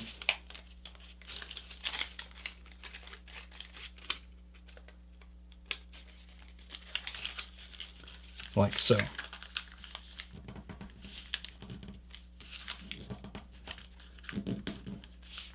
Okay, and your plane, well, we'll swing that open in the opposite direction. Your plane should look like this. So now, I'm going to go ahead and just fold this little edge here, this raw edge, over the edge that's on the layer on top.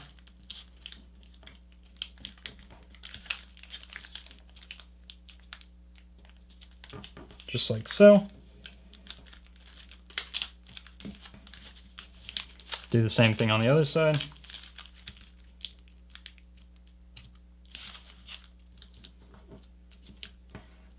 And now we'll open that up. Fold this short little edge here to that same top edge. You're just making a tiny little triangle and leaving a millimeter gap between the edge and that top layer. Just a tiny little gap. And then you fold in on either side again. Like so.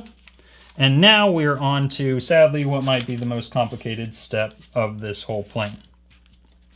And we're going to grab this and pull this right along this top edge. This isn't the most complicated step, but we're almost there. But basically, we're standing this whole flap in preparation.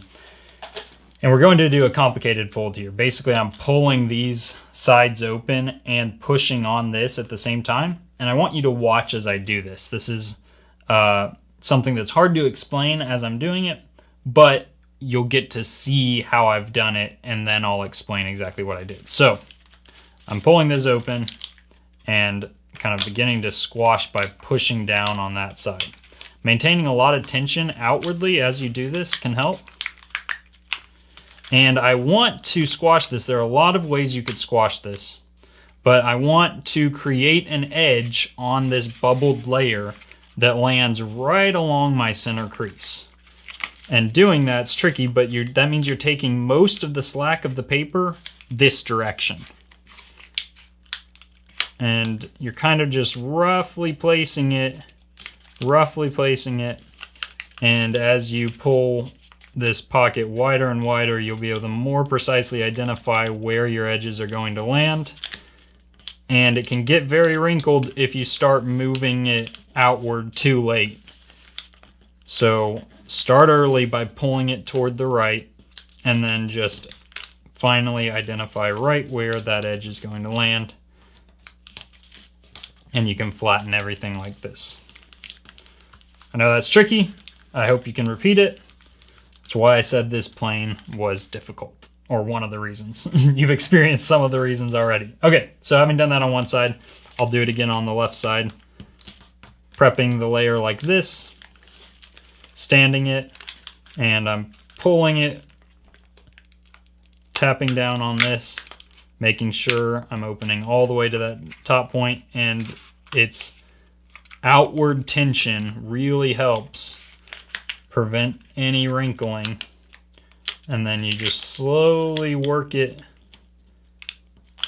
to find right where that edge is going to land. When you're happy with it, you can flatten the paper. Just like so.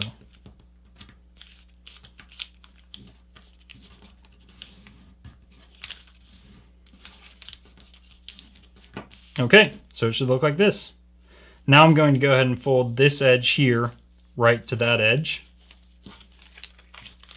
Leave just a tiny little gap.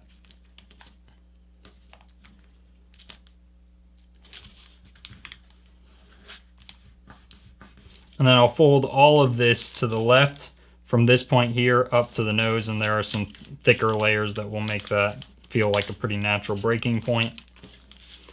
And some of this will cross the center, don't worry too much about that right now. And we're going to now take this section here and fold it right along this edge here. And you'll see we've got this crease that lands almost on the center crease. We've got a crease right next to it. I want to land this crease here on this crease, and it should go, a crease I make should go all the way to the front point and bisect these two creases. So I'm just pulling this open right from the center point at the top. And you'll see the new crease I made is right between this crease and this crease, running all the way to the nose. Okay, and now I'm going to open this so it goes behind. These layers here go behind. And open this up. And I want to fold this little section here right around that edge. And now, when I pull this, I'll let that layer release. When I pull this into this position, I want you to notice we've got a portion that crosses the center, and we're going to be folding that portion that crosses the center into, you can see we've got a bunch of pockets here. I want to find the pocket that's all the way on the inside. right before the layer, between the layer that's kind of the inside edge of that prong and the gap between it. So that's my pocket.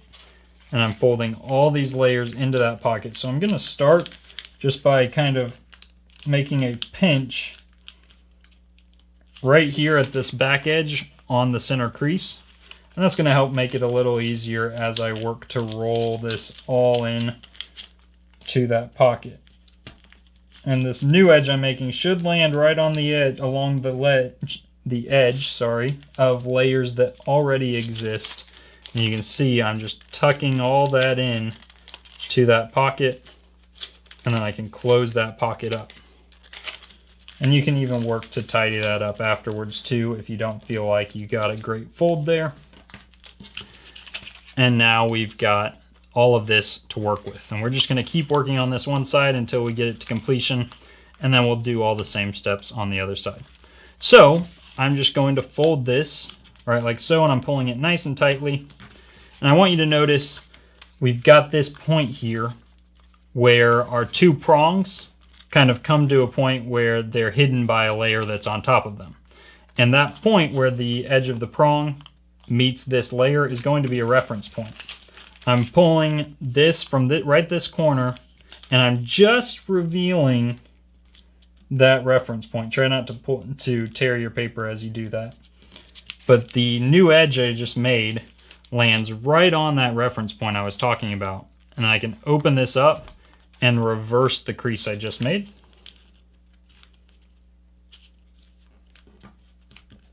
So now when I pull this over, I can actually tuck this layer through under the other prong, just like so. And when I flip the paper over, I've got just this little extra bit, and I can kind of pull it right over that edge, place my crease, and now I'm just tucking that little tab into the same pocket I tucked my other layers into earlier. And I pull that as tightly as I can and just tuck it in as far as it will go and fold it like so. And so there you go. We just have to repeat all of that on the other side once again. So we'll flip it over.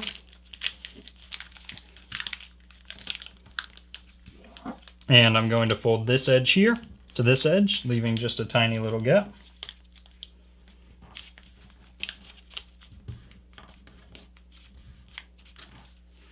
And I'll fold this whole thing right from this edge to that point up there. It's kind of a natural breaking point for it. I'm just pulling these layers over like so. Part of it will cross the center, that's fine. And then I'm folding these layers along that same point, looking for this crease that almost lands on the center crease and this crease here. I'm then landing this crease on that crease all the way up to that front point.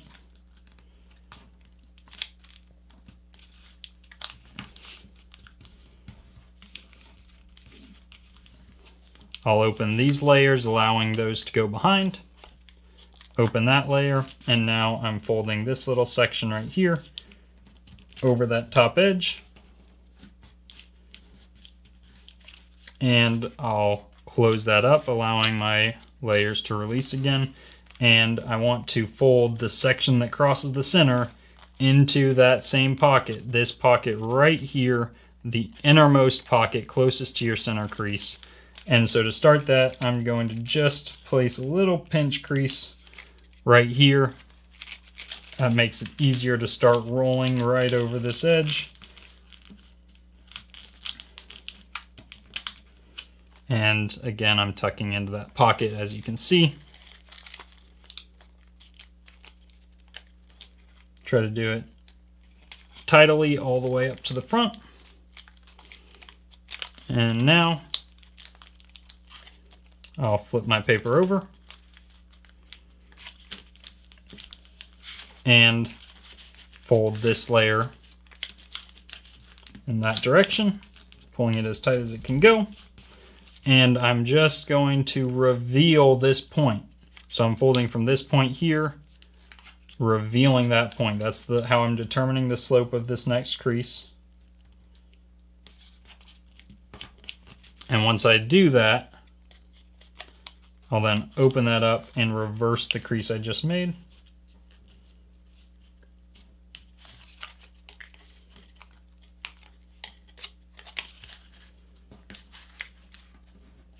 And now I can wrap this through that prong there.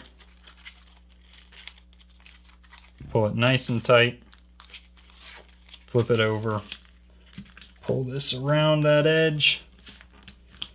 And now I'm ready to just tuck this all the way in as far as it will go. And you can see it even doubles over a little bit.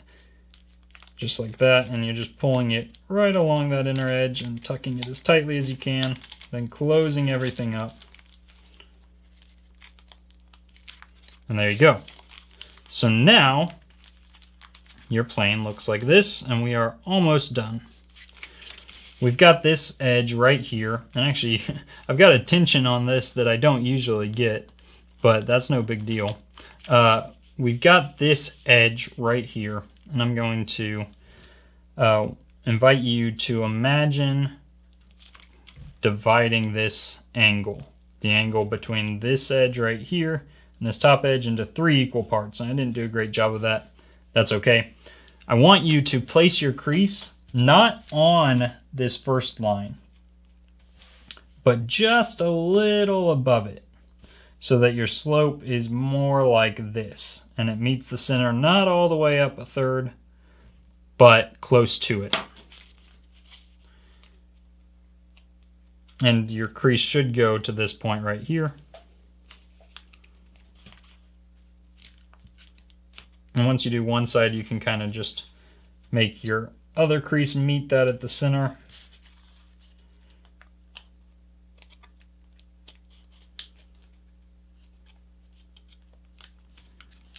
And see, I've got 2 creases meeting at the center. Now when I close this up, that elbow can swing forward. That's exactly what we want.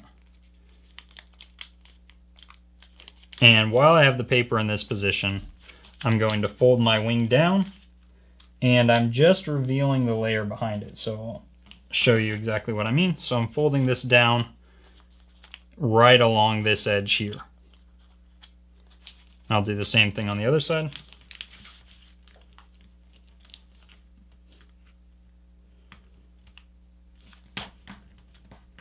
Okay, we can open those back up.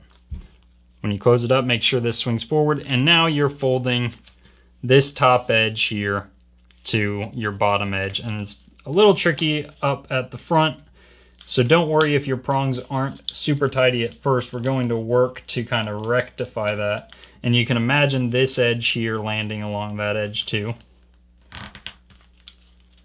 But the layers at the front are really thick, so you're going to have to really work that into shape.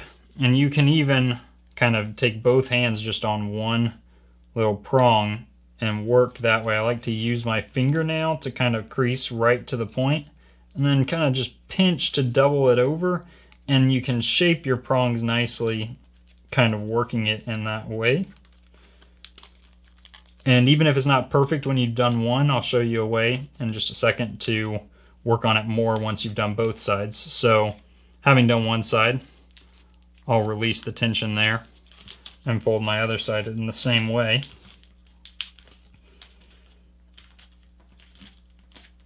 I'm just kind of guiding it toward the prong, but not worried about it being perfect yet. I'm going to land this edge on that bottom edge, and this edge here, I've got a little extra flap that I don't usually get so much of. I'm landing this edge here on that edge. Okay, and now again I want to work on trying to perfect this prong, using my thumb to push in and my thumb and forefinger of my other hand to kind of pinch.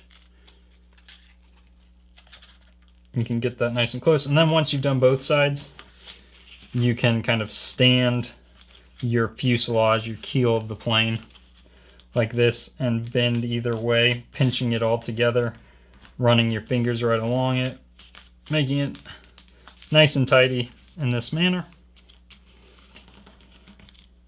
And now we are on to just folding the winglets. So I'm going to fold parallel to the center crease. Let me make the winglet and then I'll explain exactly what I've done with it.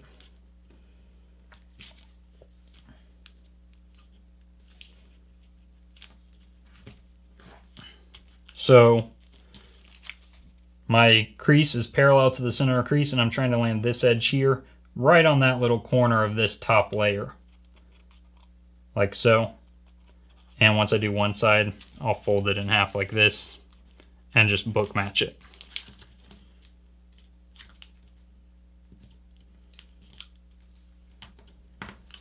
And now we are ready to open this all up.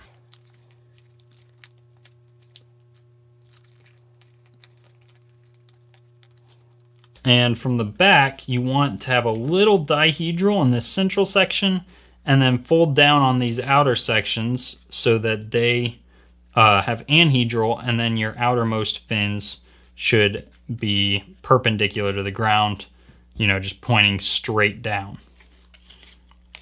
You may find that you need a little up elevator with this, but honestly, it might fly just perfectly fine without that. So thank you so much for watching, and good luck flying your plane.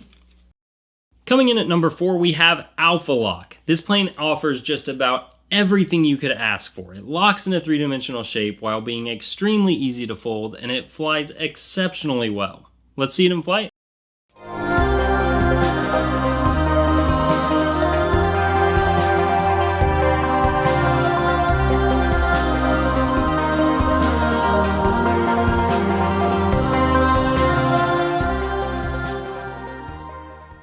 All you will need in order to fold this plane is an A4 sheet of paper or an 8.5 by 11 sheet. I'm using A4 here, but either works. So we're going to begin by folding the right edge to the left edge and just folding it in half.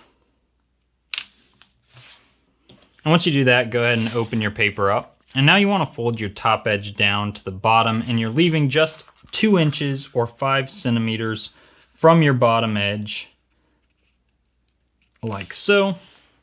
And that's just an estimation, it doesn't have to be exact. And then you'll go ahead and open your paper up. Now there is a very slight difference between the A4 version and the 8.5 by 11 version, and that is on this step. With the A4 version, we're just folding the top edge to that crease we just made, like so. With the 8.5 by 11 version, just fold the top 1.5 inches down. And in both versions, you're going to open that back up and fold your top edge to the crease you just made. From here on, the planes are going to be identical in terms of their steps. Okay, and once you do that, go ahead and just fold the paper down on this bottom horizontal crease. And now fold your top edge into the center.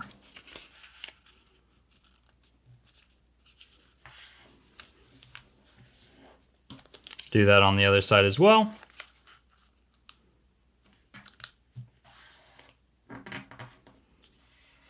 And now we can go ahead and open both of those back up. And I'm going to fold this edge here into the diagonal crease.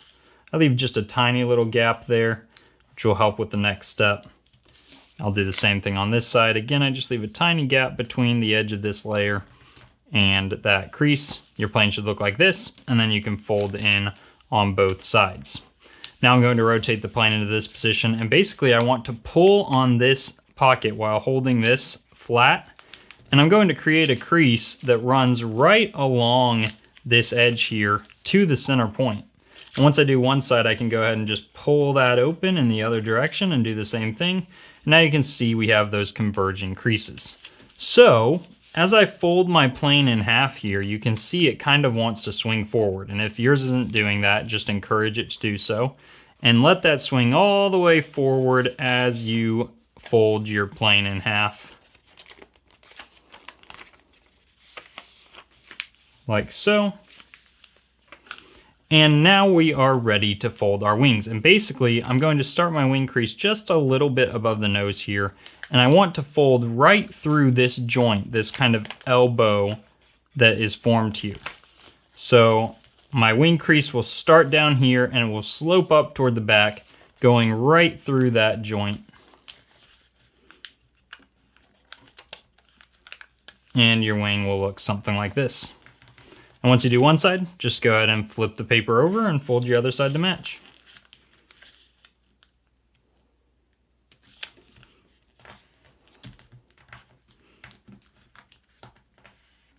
And there you go.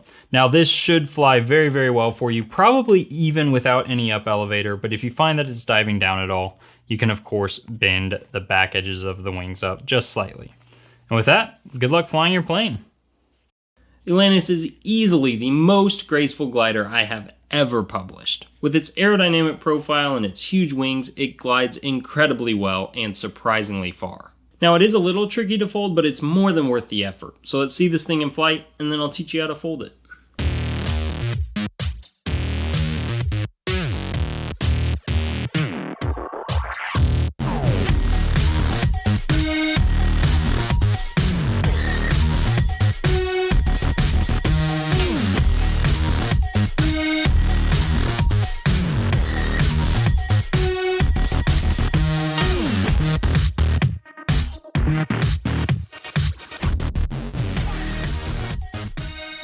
All you need to fold Atlantis is an 8.5 by 11 sheet of paper, and I'll begin by turning my paper horizontally like this, and then folding from this right edge to this left edge.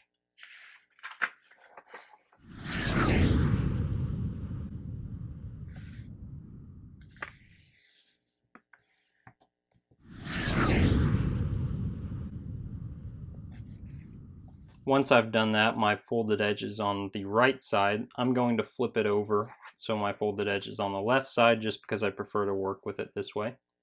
And then I want to take this top edge and fold it to the right edge, so that I'm grabbing this spine here, this folded edge, and bringing it over like this. And I will make a triangle out of these two layers, like so. And now what I want to do is I want to squash fold this flap, and to do that I'm going to stand the flap vertically and then open up this pocket here and press down on this spine. And I want to land this center portion of my squash fold, the center crease, just to the right of this layer here. And you'll see why in just a second.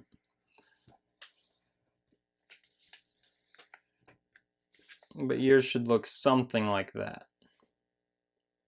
Now I'm going to flip the paper over, and I want to reverse this crease here. And that just means fold it in the opposite direction.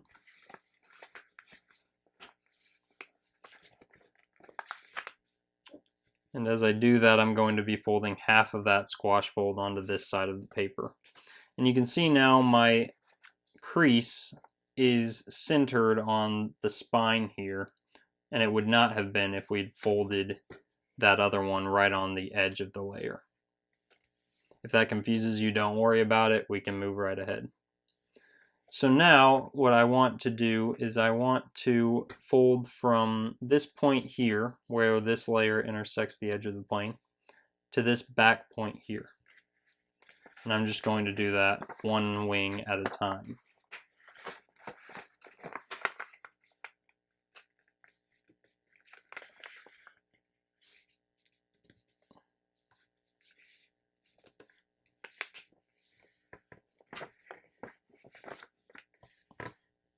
And I'll crease sharply, and now you can see where that crease is. It begins at this point here, ends in the back corner.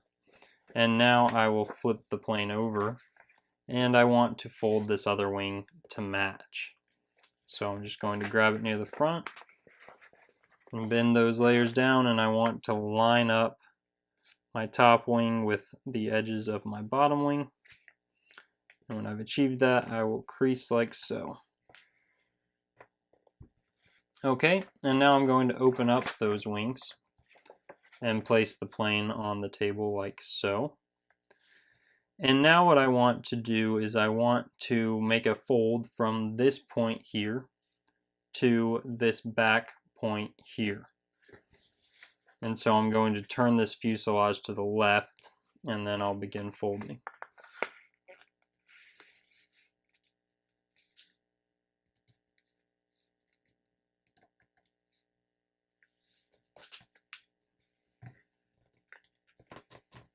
And once I've done that, I'll open this up.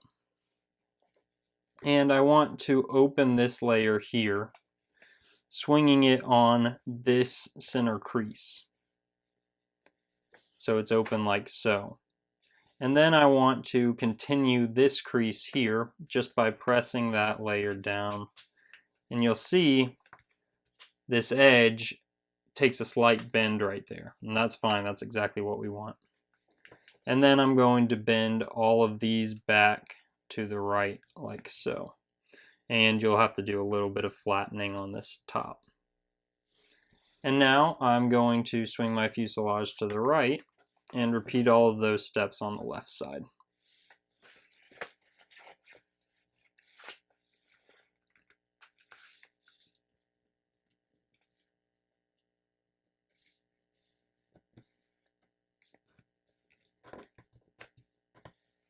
Okay, I've made that first crease, so I'll open it up.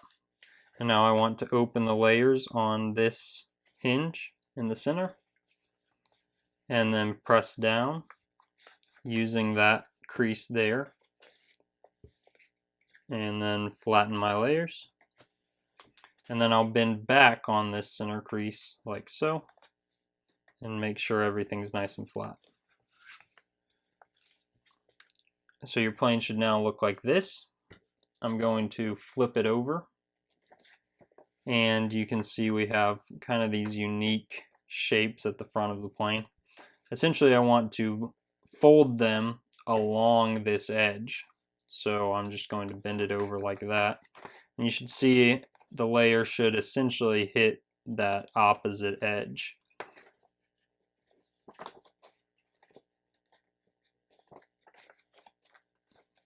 And then I'll do the same thing on this side, where I'm folding right on that edge. And now I'm going to do something a little bit odd. Essentially, I want to take this right layer and I'm going to bend it. I want a light crease to start right here where the layer intersects my top wing. And I'm just going to gently bend it like this. And I want to bend it so that, let me bring this close to the camera, so that this layer here, the crease on that layer, can you see this? This little layer right here. The crease on that layer I want to be pointed landing on the crease of that layer below it. And I'm doing a very gentle crease. I'm not actually making this a hard crease. And I want to do the same exact thing on the other side.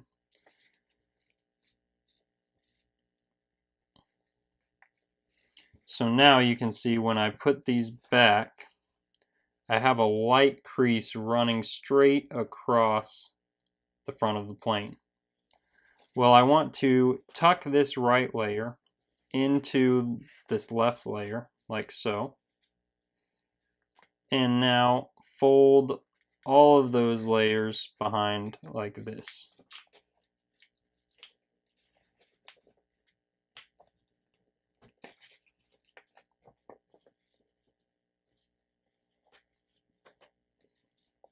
And you can see now we have locked the front of our plane.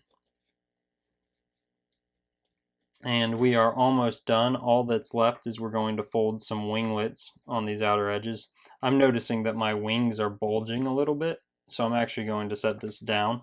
And I'll show you a quick trick on how to flatten your wings if they're doing something like this. Essentially, just press the plane flat to the table with one hand, and then sweep outward on the layers with your other hand. And now you can see that left wing is behaving much better. My right wing's a little bit bulged as well, so I'll do the same thing. And now I have a nice profile for my plane. And all that's left to do is fold little winglets on either side. And you want these to be parallel to this center fuselage. And maybe just a little over 1/2 inch from the point here. And this is a bit of a guessing game, and it's not crucial that the winglets are exactly the size I'm mentioning, but you do want to try and get them parallel to the center, and you also want to try and make them the same size on both sides.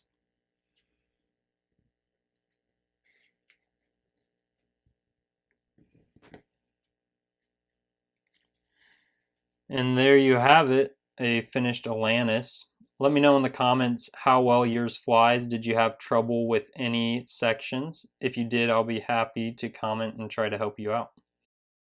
Durandal is one of the most complex planes I have ever published, but it is also extremely elegant. It features beautiful proportions, a tall tail fin, a novel locking mechanism, twin engines, and it flies over 100 feet. I absolutely love this plane, and I hope you'll enjoy the challenge of folding it. Let's see it in flight.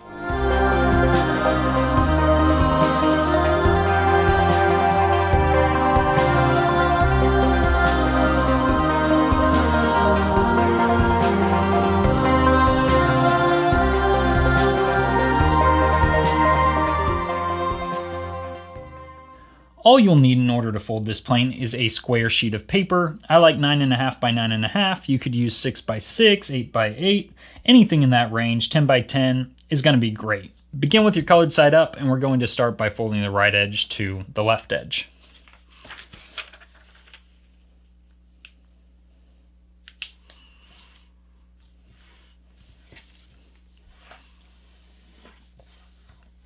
Okay, and now I'm going to open the paper up.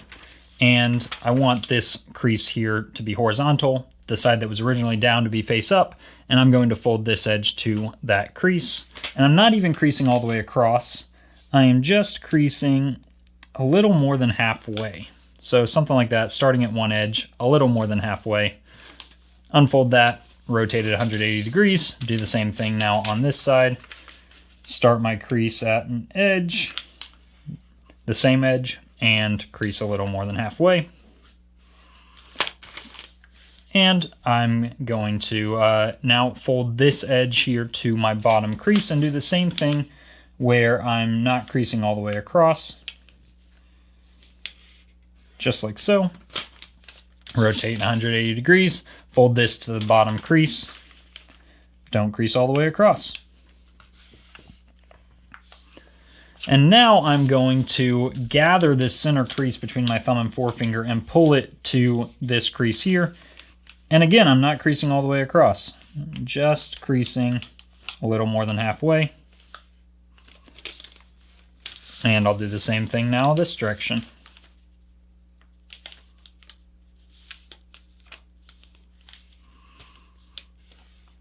Okay, now I want you to imagine the distance between this crease closest to the center crease and the center crease as one unit.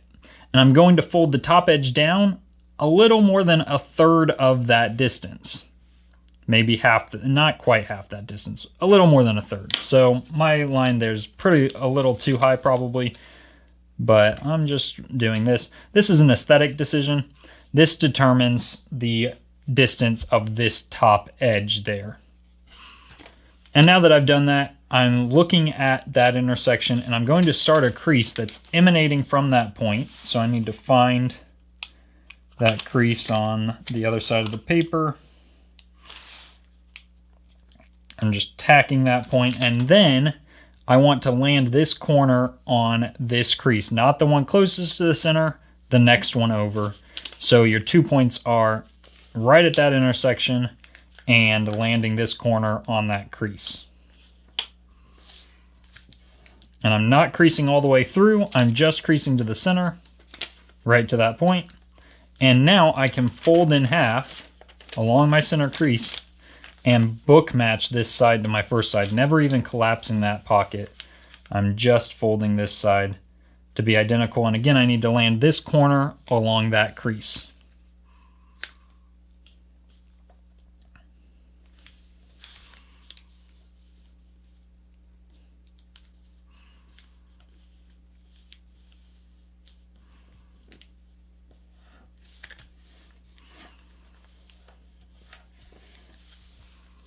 And your paper should look like this.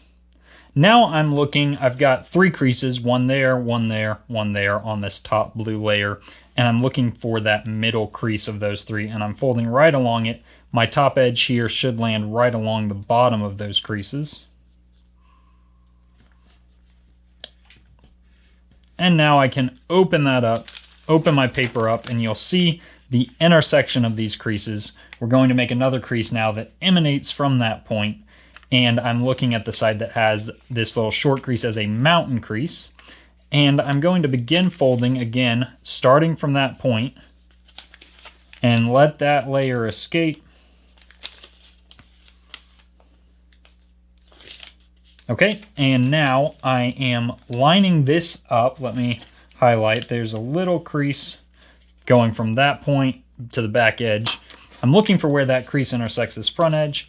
And I want to swing that in so that it lines up with the innermost crease on this side.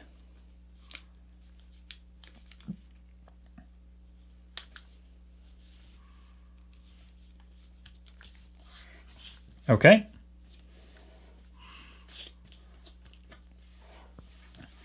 And now I'm going to point out we had this little crease. This crease was kind of lined up with the center. I need a new crease that's a continuation of my center crease on this top layer. So I'm just pulling this section back across the center all the way into that pocket.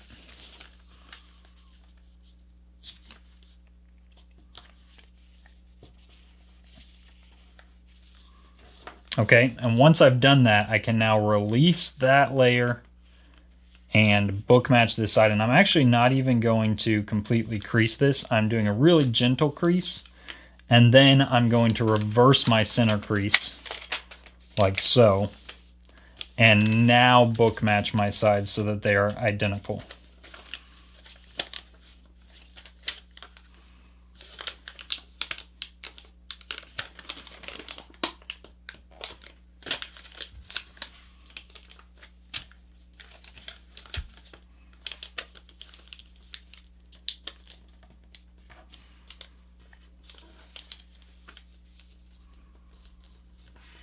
Okay, so your paper should look like this.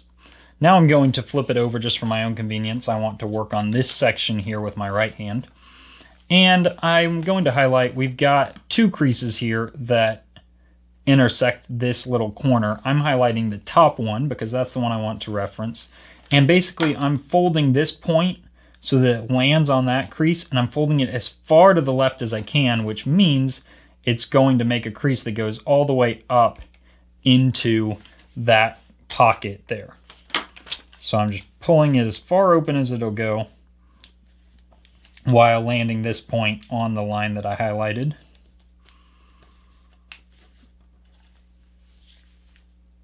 Creasing all the way into the pocket. And if you have a tool like this or a pen, you can use that to help you make that crease go all the way up into the pocket. Okay, and now I'm going to unfold, and I'm sorry to say it, but we have a sink fold to do. So I'm going to open the paper up into this position, grab it by this edge, and I want to highlight, we've got these outer creases that are kind of, I don't know, Star Trek shaped, and I need all of those outer creases to become mountain creases. And you're going to kind of push down on this center section, and you want to reverse this set of 3 creases that are in the middle. So I like to focus on the corner intersections as I do this. So I'm holding it right along this spine and reversing those sections right into the corner. Because once you get the corners, the rest becomes a lot easier. So once I do one corner, I'll focus on the other corner, and then focus on this top corner. And you're not making any new creases, you're just changing the direction of those existing creases.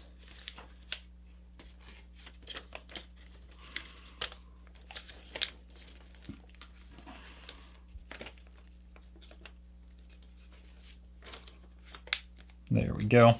And now you can see I can kind of just collapse it in like that. And that is called a sink fold. I know that's a little complicated, but This is a complicated plane, and I warned you. And now we can lie the plane in this position, and I'm going to open the paper up like this along the center crease. I want to make sure I'm not making any new crease along my fin as I do that. And now I'm going to fold this top edge to these corners here on the outside.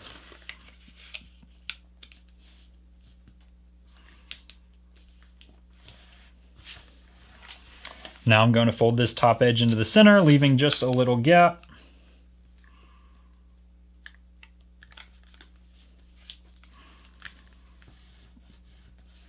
I'll do the same thing on the other side.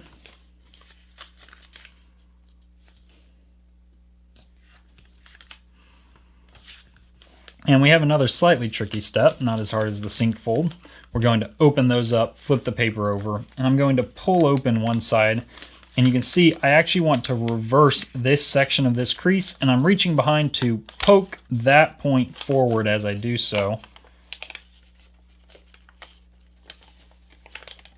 And now I can collapse that back in, and you'll see as I pull this out, there will be a little extra bulge of paper as I flatten this that goes past that edge. Totally fine, that's what we want. And now I will open this up, poke that. I'm reversing that section of the crease. Close it back up there. And then when I flatten this back along the existing crease, I'll make a short new little crease right there.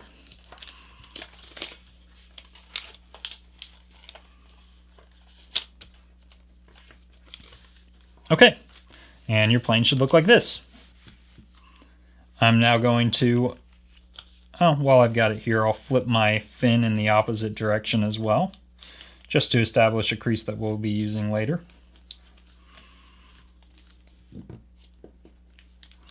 And now I'll flip the paper over. And I'm going to be folding this edge in, but I'm folding it actually across the center. And I want you to look at this point right here, where this crease, the one just left of the center, intersects with the bottom edge of this layer here. So when I pull this, I'm not creasing on this layer here. I'm creasing on this layer and on the layer inside that pocket. And basically I'm going to start my crease right at the nose of the plane, and I'm swinging it so that this corner here points right at that reference that I mentioned. It doesn't actually ever reach that, but it points right to that point. And I'm creasing both on this edge right here and the continuation of that edge inside this pocket, which is right there. And then once I do that, I can fan this wing open kind of to whatever angle I want. And the way I'm going to determine that is basically I'm looking at this little edge that I made on my fin, and I want this short edge here to be about twice the size of that edge. This is just an aesthetic choice, so if yours is a little different, that is no big deal. Fold it right like that. And now I'm going to fold the plane in half along the center crease, like so, and I'll fold this side to match with that edge there. My crease should start right at the nose. This corner should land right on that corner. And I'm creasing inside the pocket as well, right along this edge. Now I can fan this wing to match up with the other wing. Make my creases. And now we are ready to move the weight forward in the wings of our plane. So first, let me actually open this up right along its natural breaking point here. I've rotated the plane to be in this orientation. I'm opening it up right along its natural breaking point. I'll open it up on this layer again, and I'm going to fold this edge here to that edge. Close that up. And then I want to fold this edge here to that crease right there, and I'm leaving just a little gap as I do this.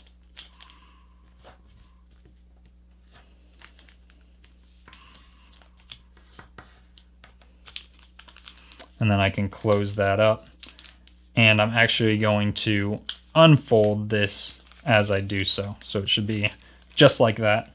Flip the paper over, open this up along that kind of natural breaking point. I'll pull toward myself, open this up like so, and fold this edge to that edge right there. Close that up, fold this edge to that crease right there.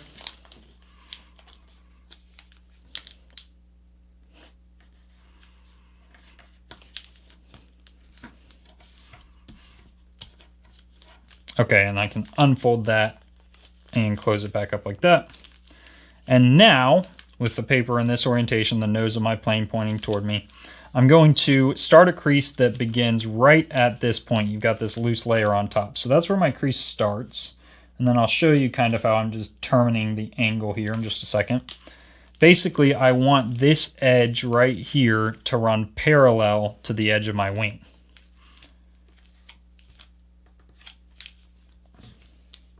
Anything really close is fine.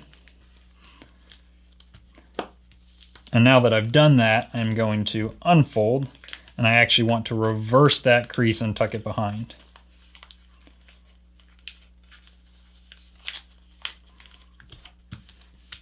Just like so.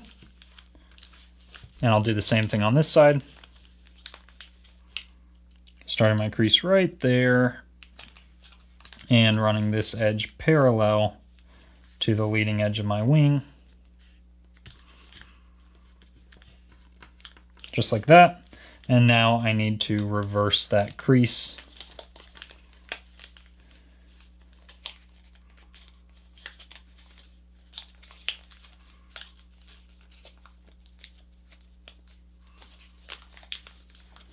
Just like so. Now we've got an even trickier step where I'm going to fold this edge here to the leading edge of the wing, and you'll notice it's going to crease to about there, and I'm going to have an open pocket that won't lie flat as I do this. So let me go ahead and start this crease, and then you can see I'm creasing all the way into this pocket. So this crease is a bisector between these two edges as I pull that, right like that, and this pocket doesn't lie flat. And the way I'm going to determine how I flatten it is I'm going to crease right from this point to right at that point there. So I'm pulling that, leaving enough slack here that I can work with this section of the paper. So I'm holding the outer section flat and then just pushing that flat from that point there to that point there. And then I've got this remaining bubble which I can flatten. And once again, we need to reverse this so that these layers we've got here go inside the model. So I'm going to unfold that. I need to reverse this crease and that crease there. So I'm going to start with this longer one.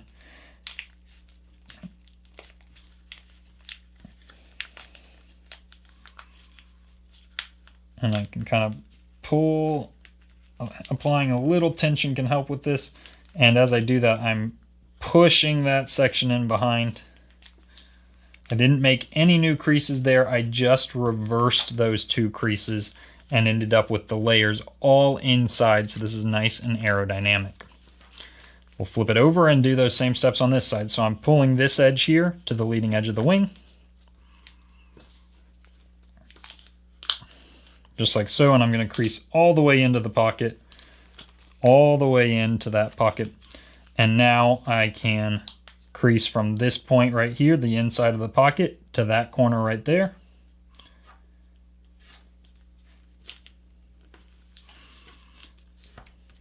Just like so. And now we can unfold that, and we've got to reverse this crease there and that crease. So I start with the longer one. It can help to focus right on that corner as you do this, and on the outside. And you kind of push the layers in as you do this. No new creases, you're just reversing the existing creases as you do that. And now that we've got both sides like this, we can just fold in again on that existing mountain crease there. Flip it over, fold in on this existing mountain crease here.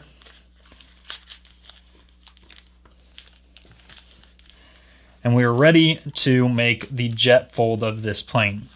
I want you to find this point right here where this band intersects the center crease. That's going to be where your fold is going to start, and it's going to travel just inside. You've got this corner back here, this corner that I'm kind of highlighting right there. You're going to land your crease just a little inside that, starting it right there.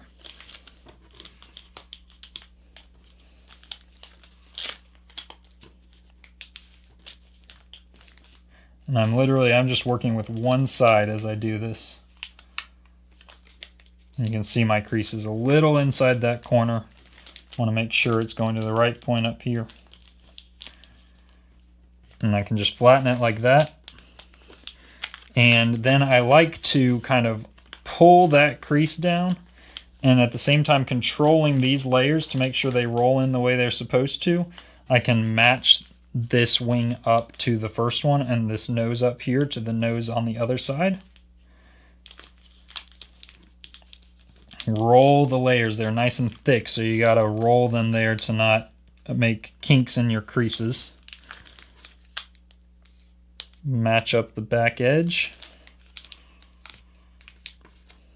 just like so. So you can see our plane is really taking shape. So now we're going to fold the wings up right along this edge of the nose there. Just kind of pull it up at its natural breaking point. And do the same thing on this side. Just like so. And we really are getting close on this plane. You can see the general shape of the plane is definitely there at this point.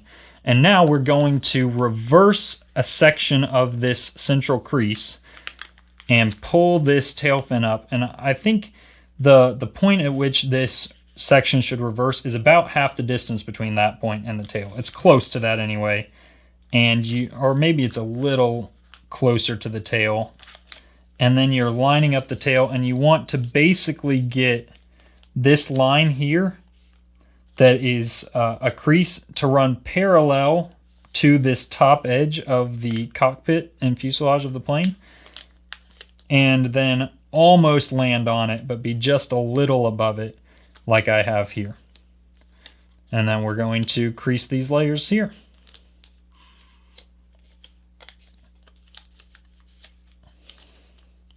Okay, and now I'm going to lay the plane like this and open up this side all the way to here.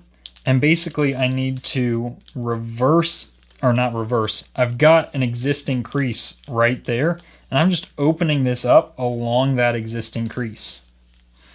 And then I'm folding from the point where this crease intersects the back edge down, so my crease should go right to that point where that other crease is intersecting the back edge. And now I want to land this new edge I'm creating just inside the bottom edge of these blue layers. Just a little bit below that.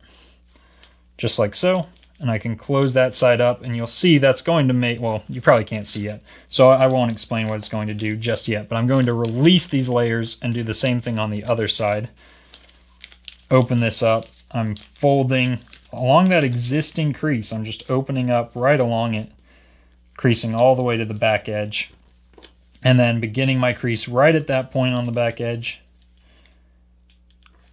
and landing this new edge just inside the edge of these blue layers like that. And now that I've done it on both sides, I will refold the first side just like so.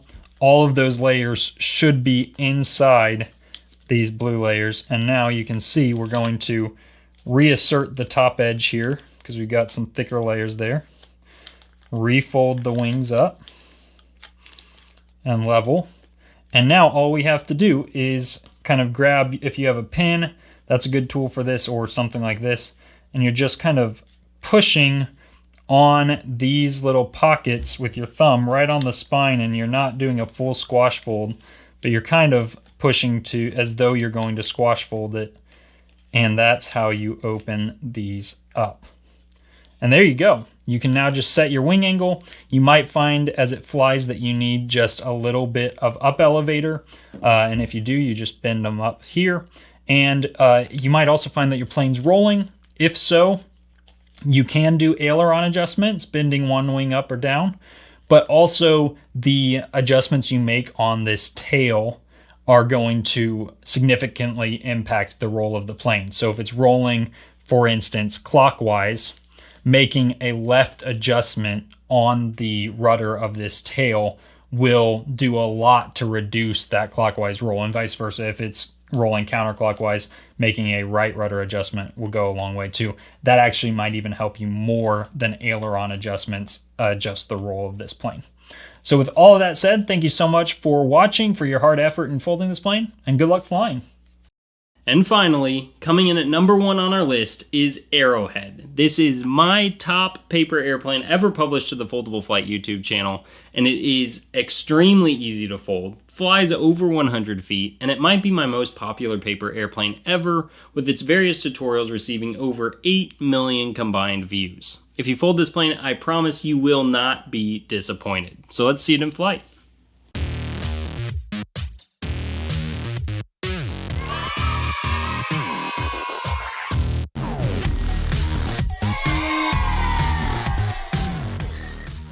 On this plane, like many, we're just going to start by folding in half, like so.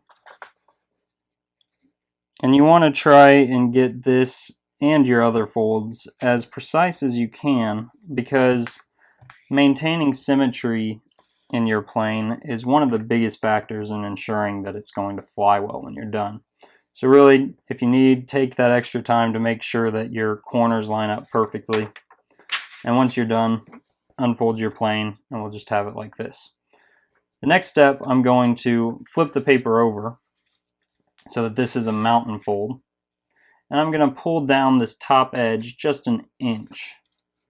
And you can estimate an inch. Being exact is not crucial. I actually have an inch by inch grid here below me, so we'll be able to see how close I was. I did pretty well, but if you don't, it's really not a big deal. This is just an estimation. It won't dramatically impact the performance of your plane. So once we've done that, we're actually going to flip the paper back over. And I'm going to take this top edge here and I'm going to fold it to this center crease.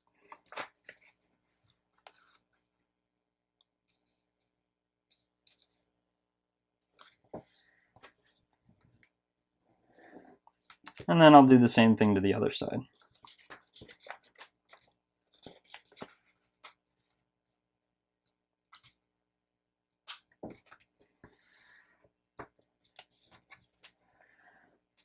And now I'm going to take this entire top triangle here, and I'm going to fold that down. And I want to make sure that I land this point of my plane on the center crease. And that's again going to help me maintain symmetry. Okay, now I'm going to take this point here and fold it up to the top, again landing it on that center crease.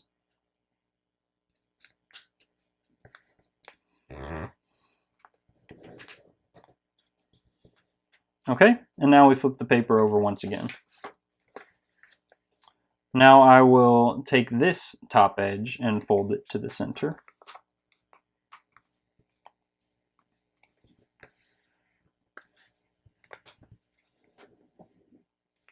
And then I'll do the same thing on this side.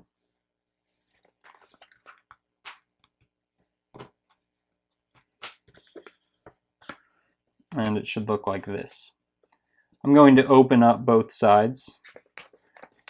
And using the creases we just made as a reference, I want to take this edge and fold it to this crease.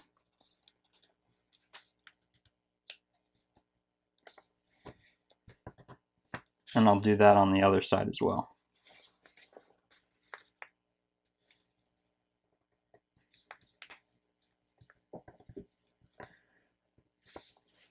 And now we can fold in using those existing creases. And our plane should look like this. Now this is the most difficult step in the whole thing, but it's still not too hard. We're going to pick our plane up like this, and you can see there's kind of this flap behind the point of our plane. And actually there's a pocket on that flap. Our objective is to tuck this point into that pocket. And the way I'm going to do that is I'm going to bend this a little bit and aim just off center, and then I'm going to slide it in there like that. So basically I tuck it in and it will self-correct and realign itself like that. And that's perfect. So that's what your plane should look like now. We're going to flip it over again. And now we're just going to fold it in half on that existing crease and make our wings. And our wings are going to be made by folding this edge here to land on this edge here. You'll want to start at the front where you have these thick layers, and you'll kind of have to work them into position.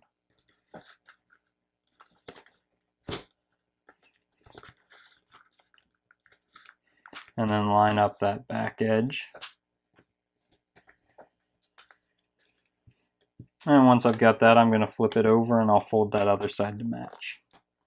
Now, if you miss the alignment slightly on one wing, it's better to fold your other wing to match than it is to try and get the second wing perfect. Because again, symmetry is even more important than following the exact parameters of the model. Okay, and now we can just open these wings up, and I'm going to set them so that they angle upwards slightly. And the idea there is that's called dihedral angle, and it will help your plane to be self-correcting. So if it starts to turn, it will want to self-correct and right itself and continue in a straight trajectory. So again, guys, I got this to fly over 100 feet. Be sure to comment and let me know how far your longest flight is.